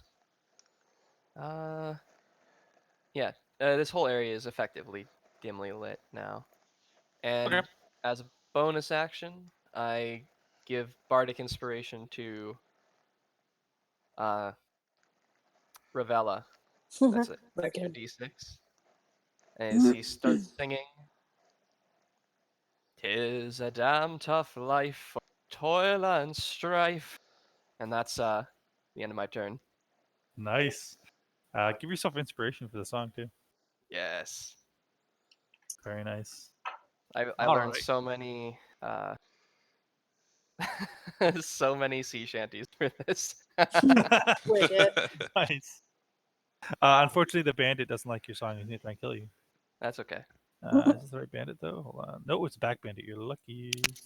This back bandit is going to go 5, 10, 15, 20, 25 to there. And he is going to take a shot with his light crossbow at you, Chanty, for your Uh-oh. singing. And his 7 veers over your head. No problem. Easy. The bandit who ran away from you guys,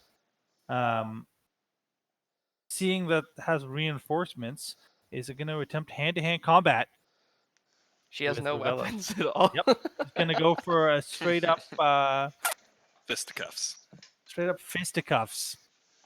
But that's, well, I guess Ruella has a quarter staff, but Yeah, I was gonna say, I don't think she sees my giant stick. so she's going to swing a haymaker at you for a 13 to hit. Nope. And 15. you, like, you know, you float like a butterfly. Yeah, that's the term. Float like a butterfly, and don't- she misses. I'm about to sting like a bee. But now the real threat giant frogs. Great. Oh boy. So the giant ice frogs, who do not believe in freedom of speech, are also going to make attempts. So the first one is going to do a standing leap, and jump through the air over and land behind Chanty. Mm-hmm. What in the? And then it's going to make a bite attack against you. And let's hope it doesn't get you. 21. That hits. Okay, so its Uh, bite does get you for 4 damage, Okay. but you are automatically grappled. nuts. All right. While you were grappled, you do have the restraint function against you. Mhm. And unfortunately, you're not smaller than it, so I can't do anything else. But it has you. It has you. 4 damage, you say? Yeah. Okay. I also passed my concentration check, so we're not in darkness yet. Yet. The other frog Yet. is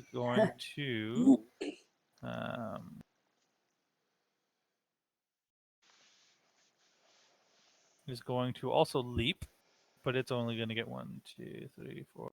It's only going to get to there for now. And that it's its turn. Ruella. Well, I don't like that this girl tried to attack me, so I'm going to do my fun little spinny thing with my quarterstaff and smack her. That is, oh sweet Jesus, 17. 17 hits. Take that. And that's 3 bludgeoning damage. Mm-hmm. And then I will spend a key point and do flurry blows. Wait, hold on. 3 damage? Yeah. It's 1d6 bludgeoning for my quarterstaff. Plus your dex modifier. It won't add it. So, okay, so then plus dex modifier is +3. So, Mm-hmm. And then what? and then I'll spend another key point. And I'll do flurry blows. Attack at her again. So just so you know, so that mechanic, Mm. you can make a martial attack bonus action without a key point. Yeah, you For can just one punch attack. her. You can just punch her as a bonus action without spending a key Yeah. point for sure. Yeah, If when you you use use flurry flurry of blows, you can attack twice with your bonus action. Oh. That's why I Okay, love so then monks. Monks are good DPS.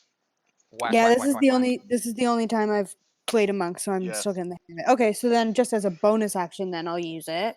Sure, yeah.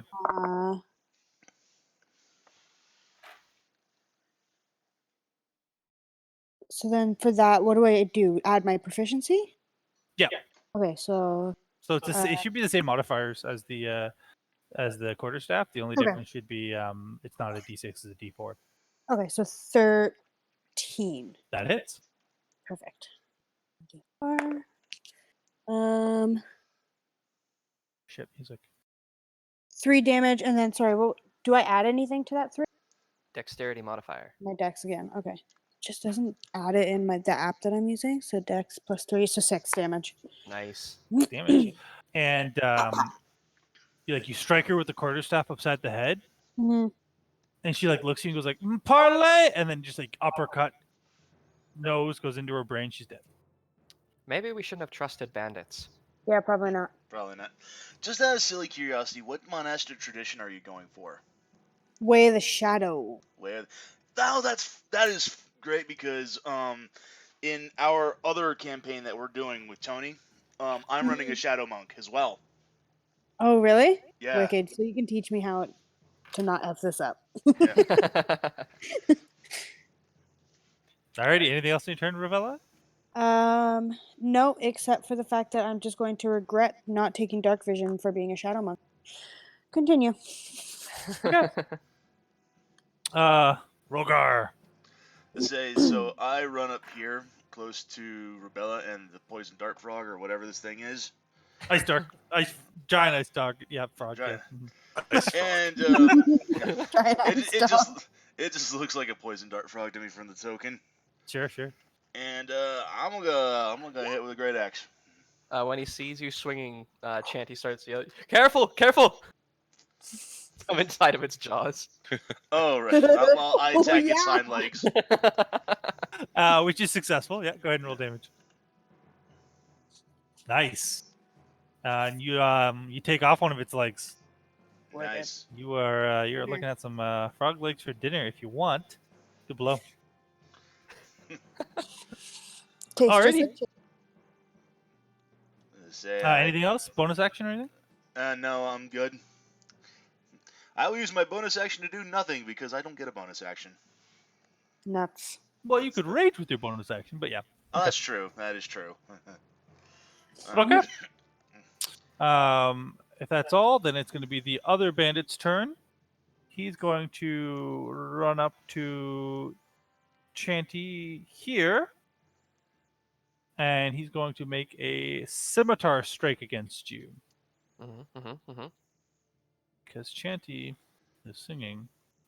And with a mighty 10, he misses you.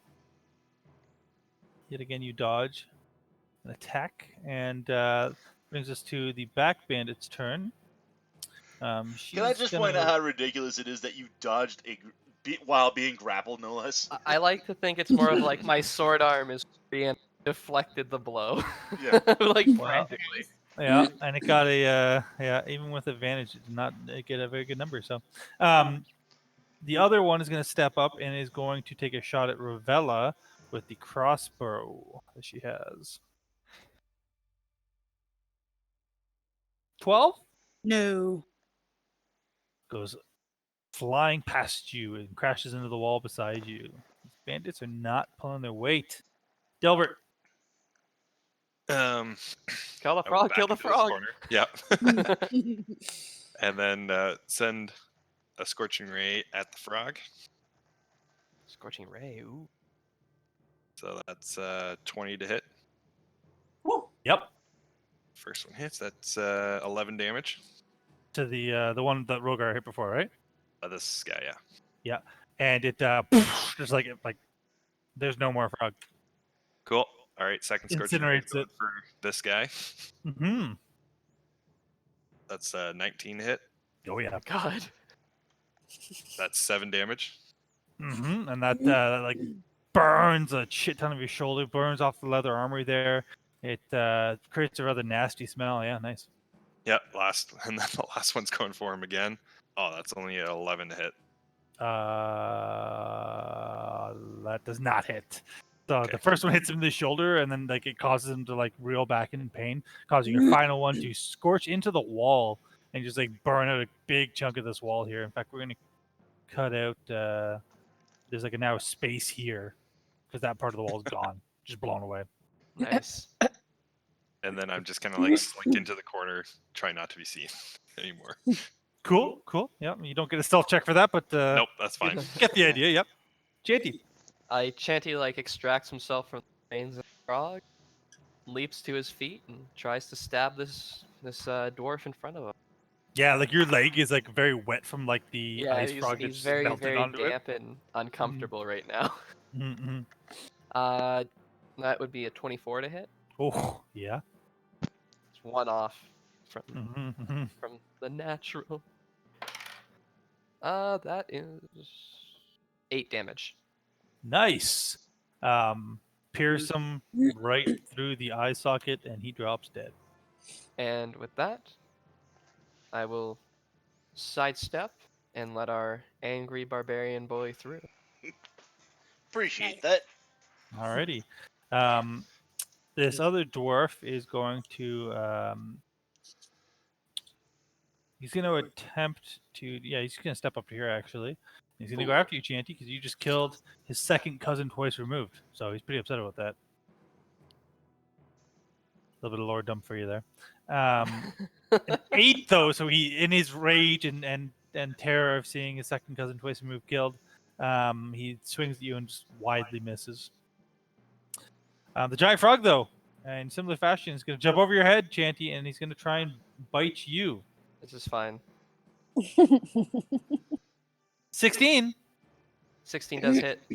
So you're going to take another 4 points of piercing damage, 4 And- points. All right. and you're grappled again. Ah, get these frogs off me. They just keep jumping you, keep biting onto you. Yeah, I passed Really? my They really I, like it. I passed my concentration check. nice. Ravella, you see Chanty is like, or is it Chanty? Shanty or Chanty? Chanty. It's kind of It's kind of it doesn't really matter. It's same Either energy. pronunciation is fine. All right. One of them's French. I I'm, get you. I'm not picky. As a interaction, I'll quickly yell out, come out, wherever you are, who?"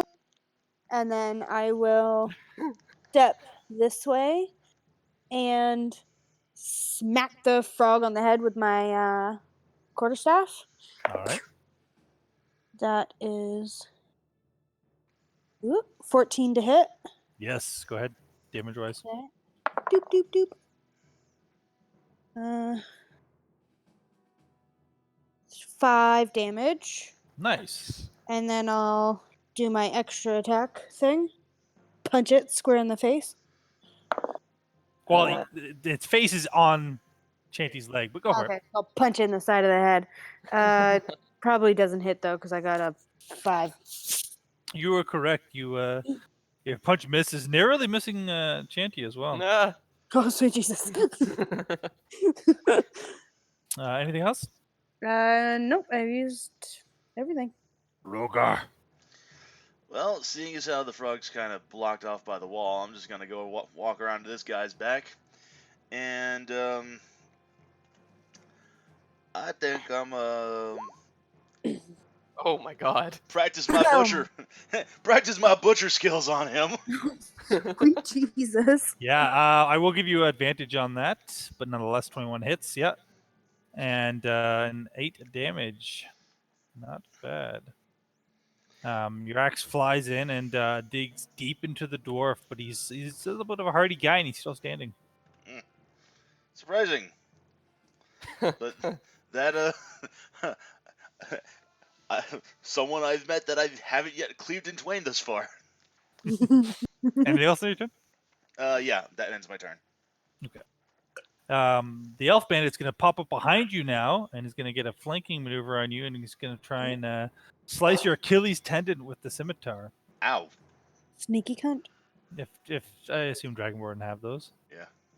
Probably. At least the functional equivalent. So I 19 Yeah, at that's disadvantage. With the advantage, it is a 23 critical hit. Oh my god. Nah. Shit. So Ouch. Oh, you're no. going to take 8 points of slashing damage there, as she points. does slash the shit out of what she believes to be your Achilles tendon. That drops me down to 15. Ouch. Okay. Dilbert. Kind of like creep around the corner, point at the frog, and cast Toll of the Dead. Nice. Oh, Nice. So So that that's is the- a Wisdom saving throw. wisdom saving throw. Believe it or I'm not, taking ice frogs Toll are the Dead. incredibly wise. Actually, it's an even roll.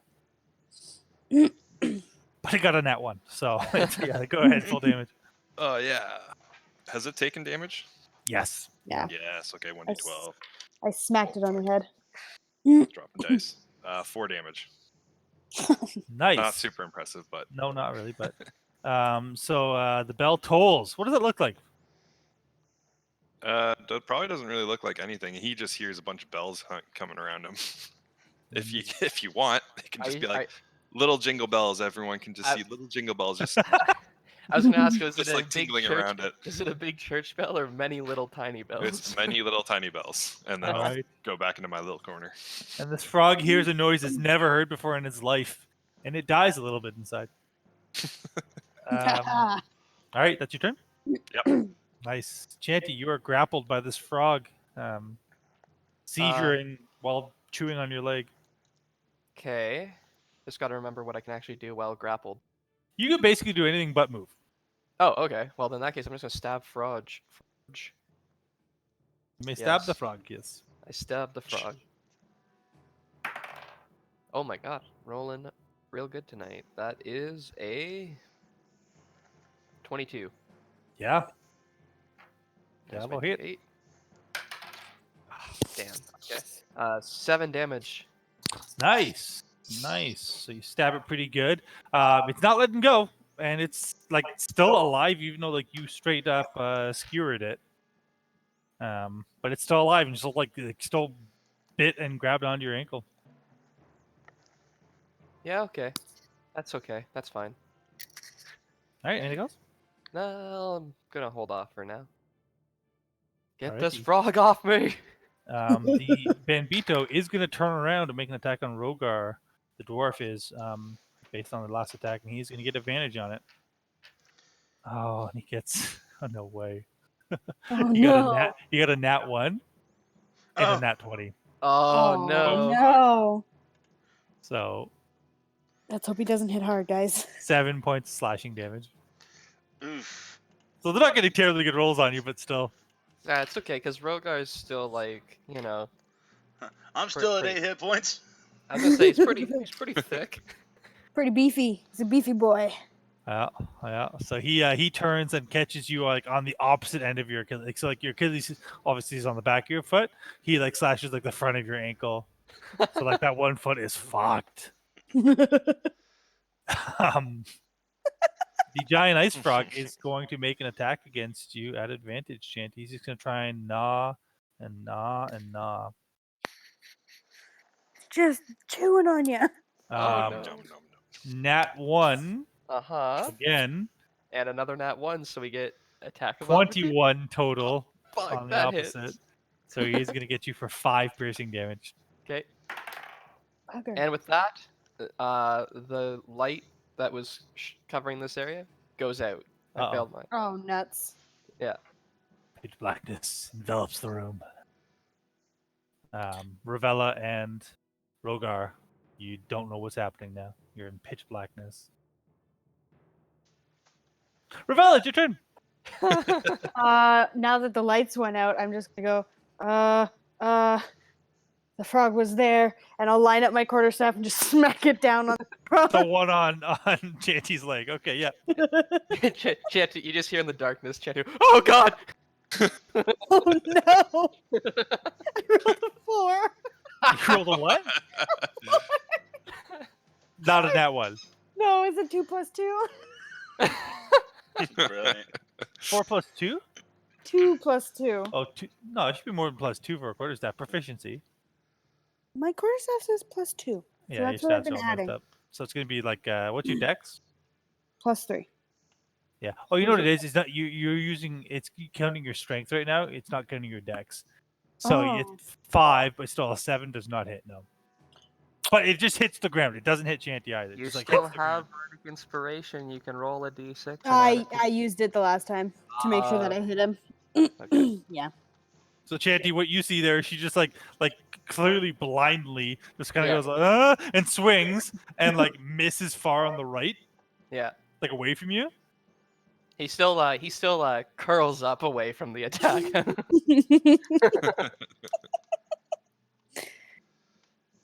But I don't know. What are you gonna do now, Ruella? Also, sorry, roll that again because it was at disadvantage. Oh, Oh fuck. balls. Just to see if we get that net 1. No, I got a 16. Okay. Okay. Can I still do like that extra attack even though I missed my first Yeah. attack? Yeah, Yep. okay, so then I'll do that. So that I'll try and punch him in the side, I guess. At disadvantage. Okay, so I rolled a 4 plus 5, so that's 9. Nuts. You see and it's a punch too. Yeah. So you see what Chanty sees is the staff come down and miss, and then she just like throws like a haymaker up that like it's an uppercut, misses the frog, like you feel the force of the wind go through past your face, Chanty, Chanty, but it doesn't quite hit you. Oh, sweet lord. And I think that's it, right? Yeah, that's it. I'm not even gonna move because I'm scared. Rhogar, in your blinded state, what do you do?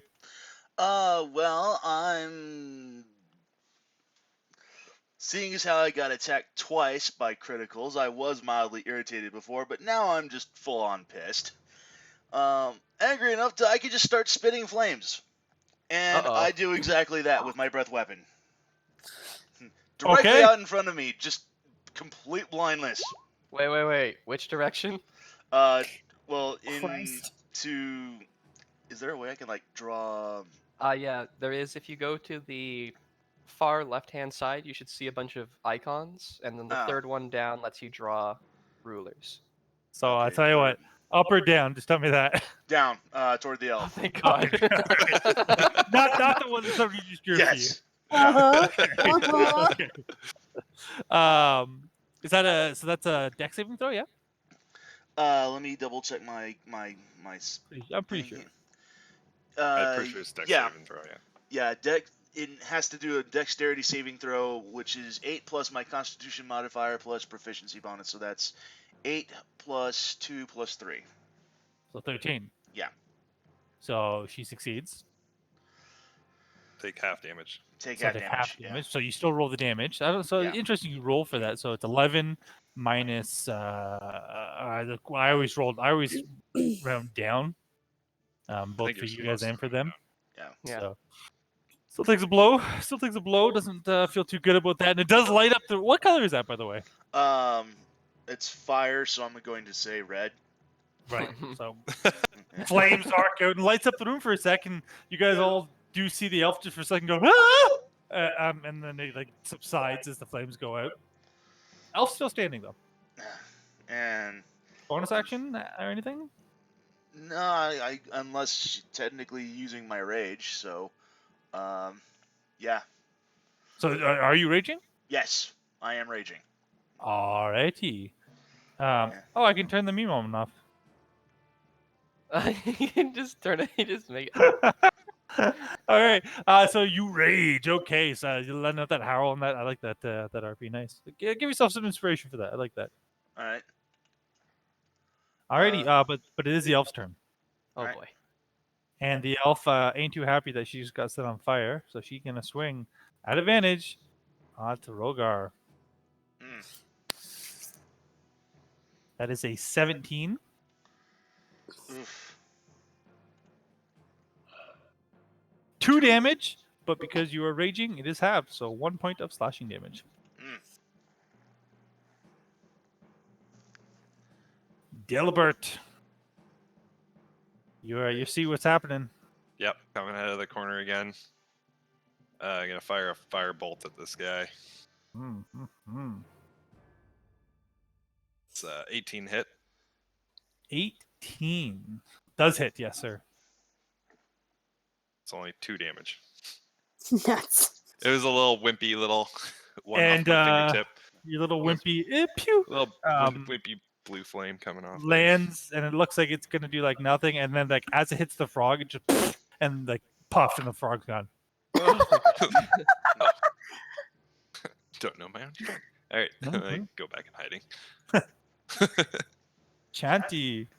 All right. Chanty gets up, shakes his now both wet legs, goes to stab this dwarf below him. I'm assuming with advantage. Yes. Nice, because I rolled a 2. 13. Yep. That'll hit. Nice. 9 damage. Stab him in the back of the head. He's dead.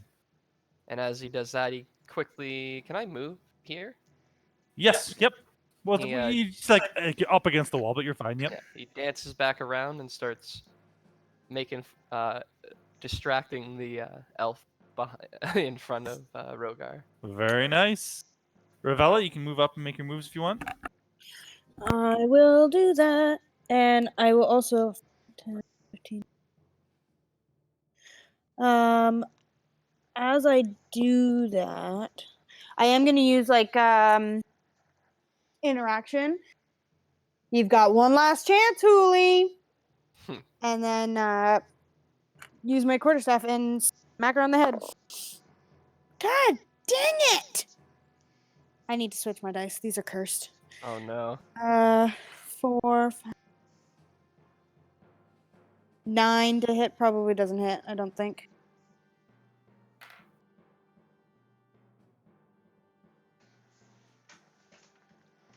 He's gone. Yeah, he had to run to the bathroom.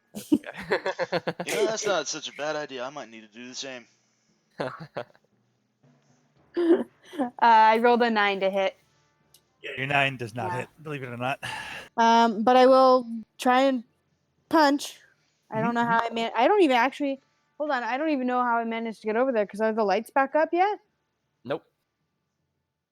No, but we'll just say you did. We'll just say you kind of. We'll just say you managed to stumble through the dark and just through the. You did bump off Rhogar at one point, like, Yeah. oh, sorry, Rhogar. So then unarmed would be At disadvantage. disadvantage. I mean, echolocation is a thing. I don't know how many more I can roll. I do not hit. Fair enough. Fair enough. Rhogar.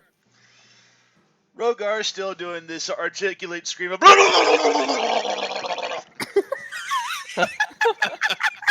Right.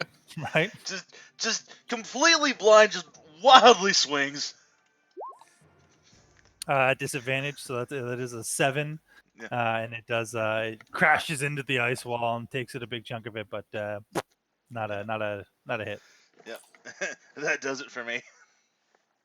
The bandit is not happy about its circumstance. It's gonna take a disengage action. Jump here. It kind of push its way like underneath the Rhogar's like arms. 5, 10, 15, 20, 25, 30. Making a run for it. What? Oh no. Dilbert. You've lost sight of the elf, but you do know that you would have saw them like make the dodge move and start running away. 1, 2, 3, 4, 5. Can't see her, can I? Give me a perception check. Let's see. Let's just see. All right.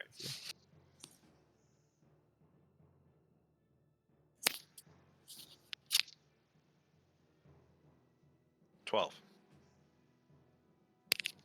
I would give you if you're making an attack, I'd give you an attack. But we'll say that she has half cover. You're just kind of seeing like the back end of her as she's making the corner. Okay, good. So if I can just kind of see her, I'll just point at her and say, "Toll the dead." Fuck. yeah. Nice. Amazing. That backfired. Wisdom, right? Yeah, wisdom saving throw. 12. Fail. Nice. Full damage. Well, yeah, she's taking damage though. Only 3 damage. Okay. That D12 sucks. You're just getting bad rolls. So a bunch of little twinkling little bells like pop up around her. Ding ding ding ding. You all just kind of hear like, where are the bells? It's like running away. I'd like to imagine that when it that's is like a 12, it is the big bell. Could be. Yeah. Could be. All right, Chanty. All right. I don't know what's more embarrassing, dying to a bunch of bells or dying to just a mere insult from a bard. They're both pretty bad. I think the insult's probably worse. Yeah. Chanty goes, "No, you don't." Runs around, catches up, I'm gonna reveal a little bit for you as you make your vision over there. realizes he made a mistake, probably. Hmm. Nope, there's nothing there. Okay, good. You do And see a room with a fire. So there's actually light over here that is kind of creeping out. And yep, go ahead. Oh, nice. That is 22. Yeah. Oh my god. One more and it would have been an 8. What a travesty. Plus 3 is 12 damage. Whew. Actually, how do you want to do this? Oh shoot. Is it possible for me to do a... No, he's not taking prisoners anymore. Just runs up behind, stab through the back of the neck. Ooh. Cleanly. And as you because she was running, right? So like you Yeah. like run up behind, stab her, and like the swiftness of your blade, like she never stops her running motion, takes 3 more steps, and then just falls to the ground dead. Do a little flourish to flick the blood off the blade. All right, so we'll call that the end of combat. Meanwhile, Rhogar is just still stamping, throwing a just regular old tantrum over here. Everyone does. Yeah, Rhogar and Ravella, like you guys are still in pitch black. You have no idea. Like you heard the what sounded to be a death around the corner, but I got her. Can you also get me some light? Of course. Okay. And after a moment, 4 little light motes float up from where Chanty is standing and effectively dimly lit this chamber again. Gotcha. So the chamber that the majority of you are in, you see a slow dripping of water from the ceiling that flows to a pool in the southwest corner of this cavern. A large wooden bucket with a lid sits near the edge of the pool. I don't know if you guys can see it here. Yep. So yeah, exactly. Yep. Yeah, that's basically what's in here. What is inside the? So, upon inspecting the bucket, did you check it for traps or? No, it's a bucket. Okay, so the trap goes off. Oh my god. Imagine it's a You mimic. do open the lid, and inside there are 6 dead bats inside. Ew. Ingredients. Scoop them up. Throw Oh them in my a bag. god. Oh my god. Yeah. Okay, add 6 dead bats to your inventory. Gross. 6 bats, comma dead. They're not like rotted or anything. They don't 12 even really bat smell. wings. Like That's they are quite freshly killed. wonderful. Mm-hmm. I'll probably just like, no, I'll take the whole thing. Fuck it. Takes the bucket. No, not the bucket.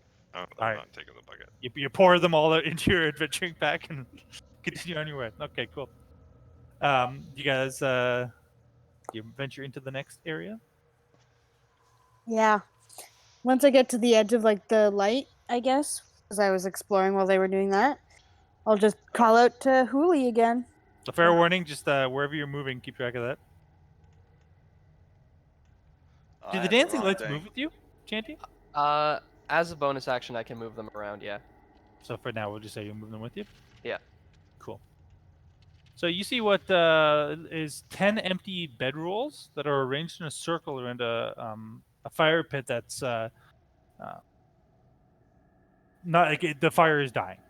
It is dying. Like it's there's a little bit of flame, but mostly it's just embers. There's chicken bones, empty wine, and spirits bottles, and other that food waste that just kind of litters the floor.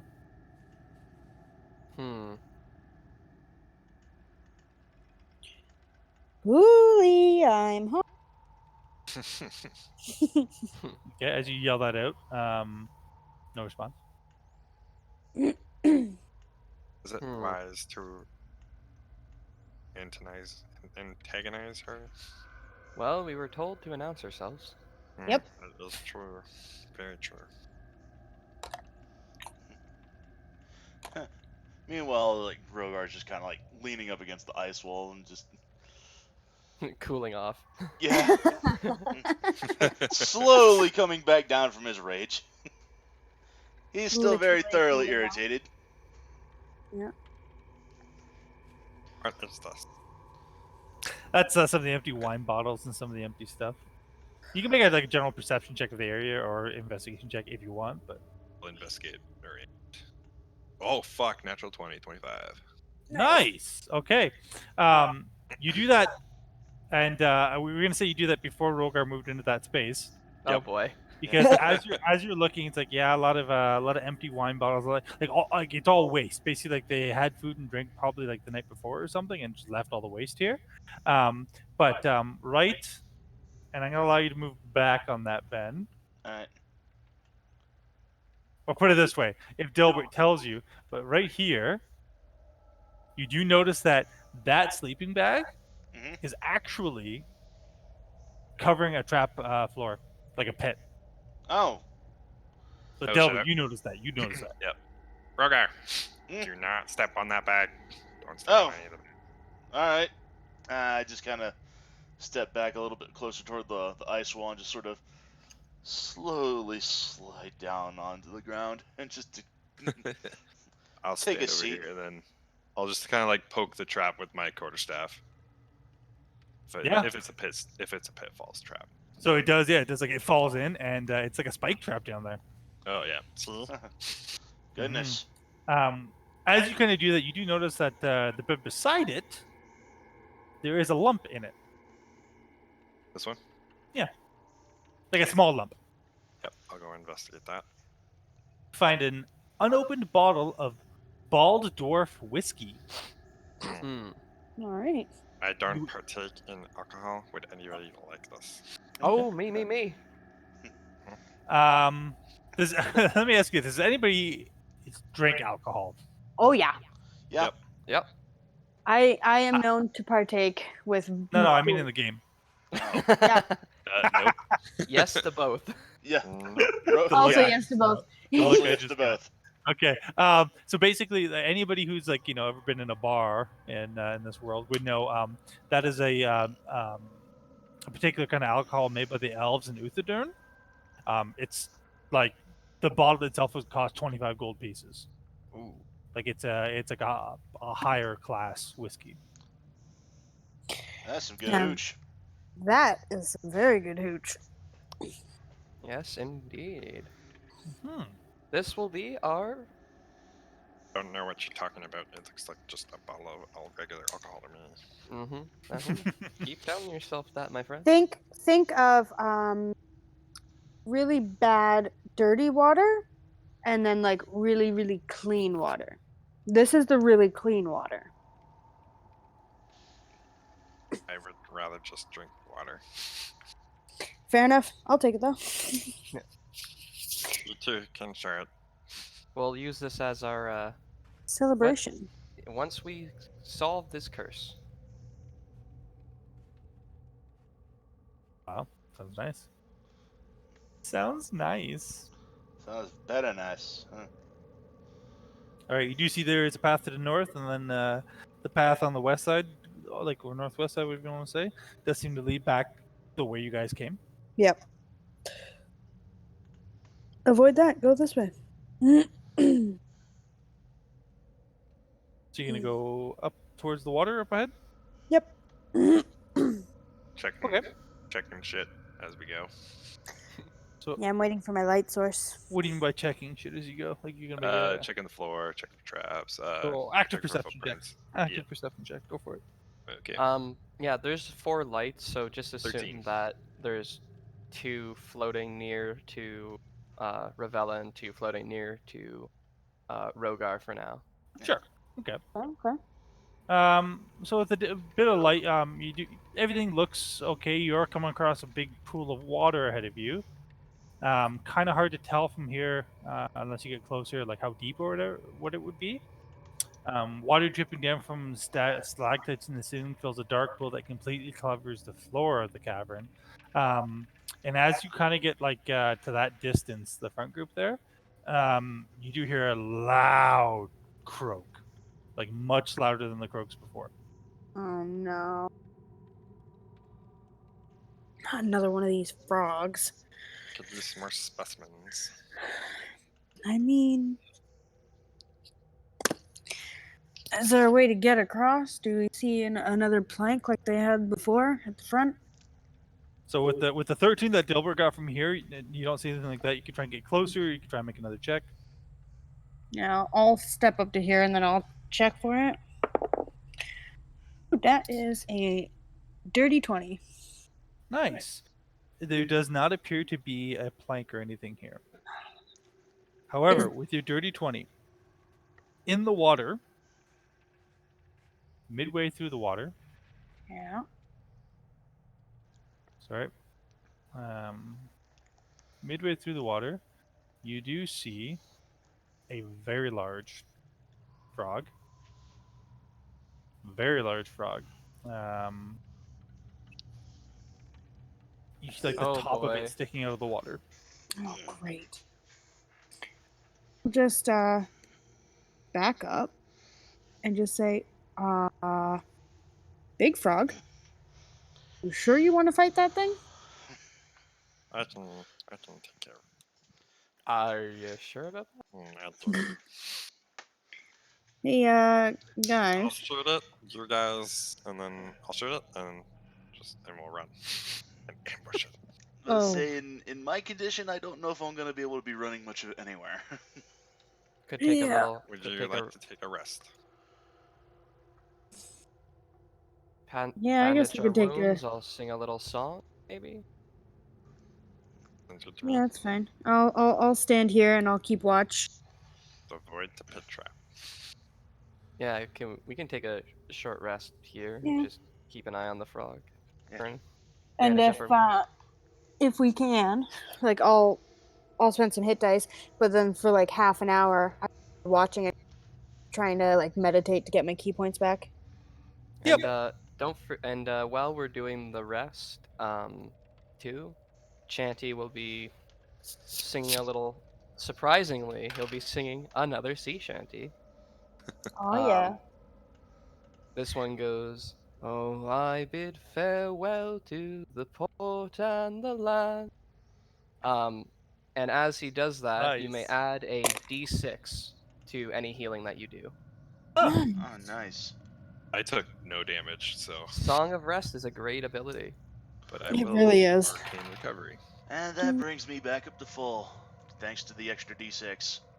so you guys can definitely spend what hit dice you want and any short rest abilities you get back for sure. I think we'll call it there for now. All right. Mhm. Just because I don't know if you guys are going to choose to fight old Croaker or not, but we'll call it for there. We're a little bit behind where I thought we'd be, just a little bit. But the game, like after this encounter, you guys are supposed to be level 2, and then it kind of like leads you to like the final part of the campaign because it's a short campaign, right? Yeah, Yep. So if you guys are down for it, we can definitely do next weekend as well. absolutely. Oh Yeah. shit, my Give her dice. a go. And worst case, if we need more time, we'll just say, you know what, Tony, fuck off. You know, Yeah. Yeah. we got to finish this epic campaign. You know, and we're Kick taking it rocks, to level bud. 20. We need 10 more years, and no. Kick But, rocks, bud. Let's see. So our characters were supposed to be level 1? Yeah, it's a 1 to 3 campaign. Okay. But I did like, for example, I added more bandits and whatnot. Okay. Okay, yeah. Only reason I asked is because I was treating Rhogar as if you were level 3, so. Yeah. Oh yeah. Okay.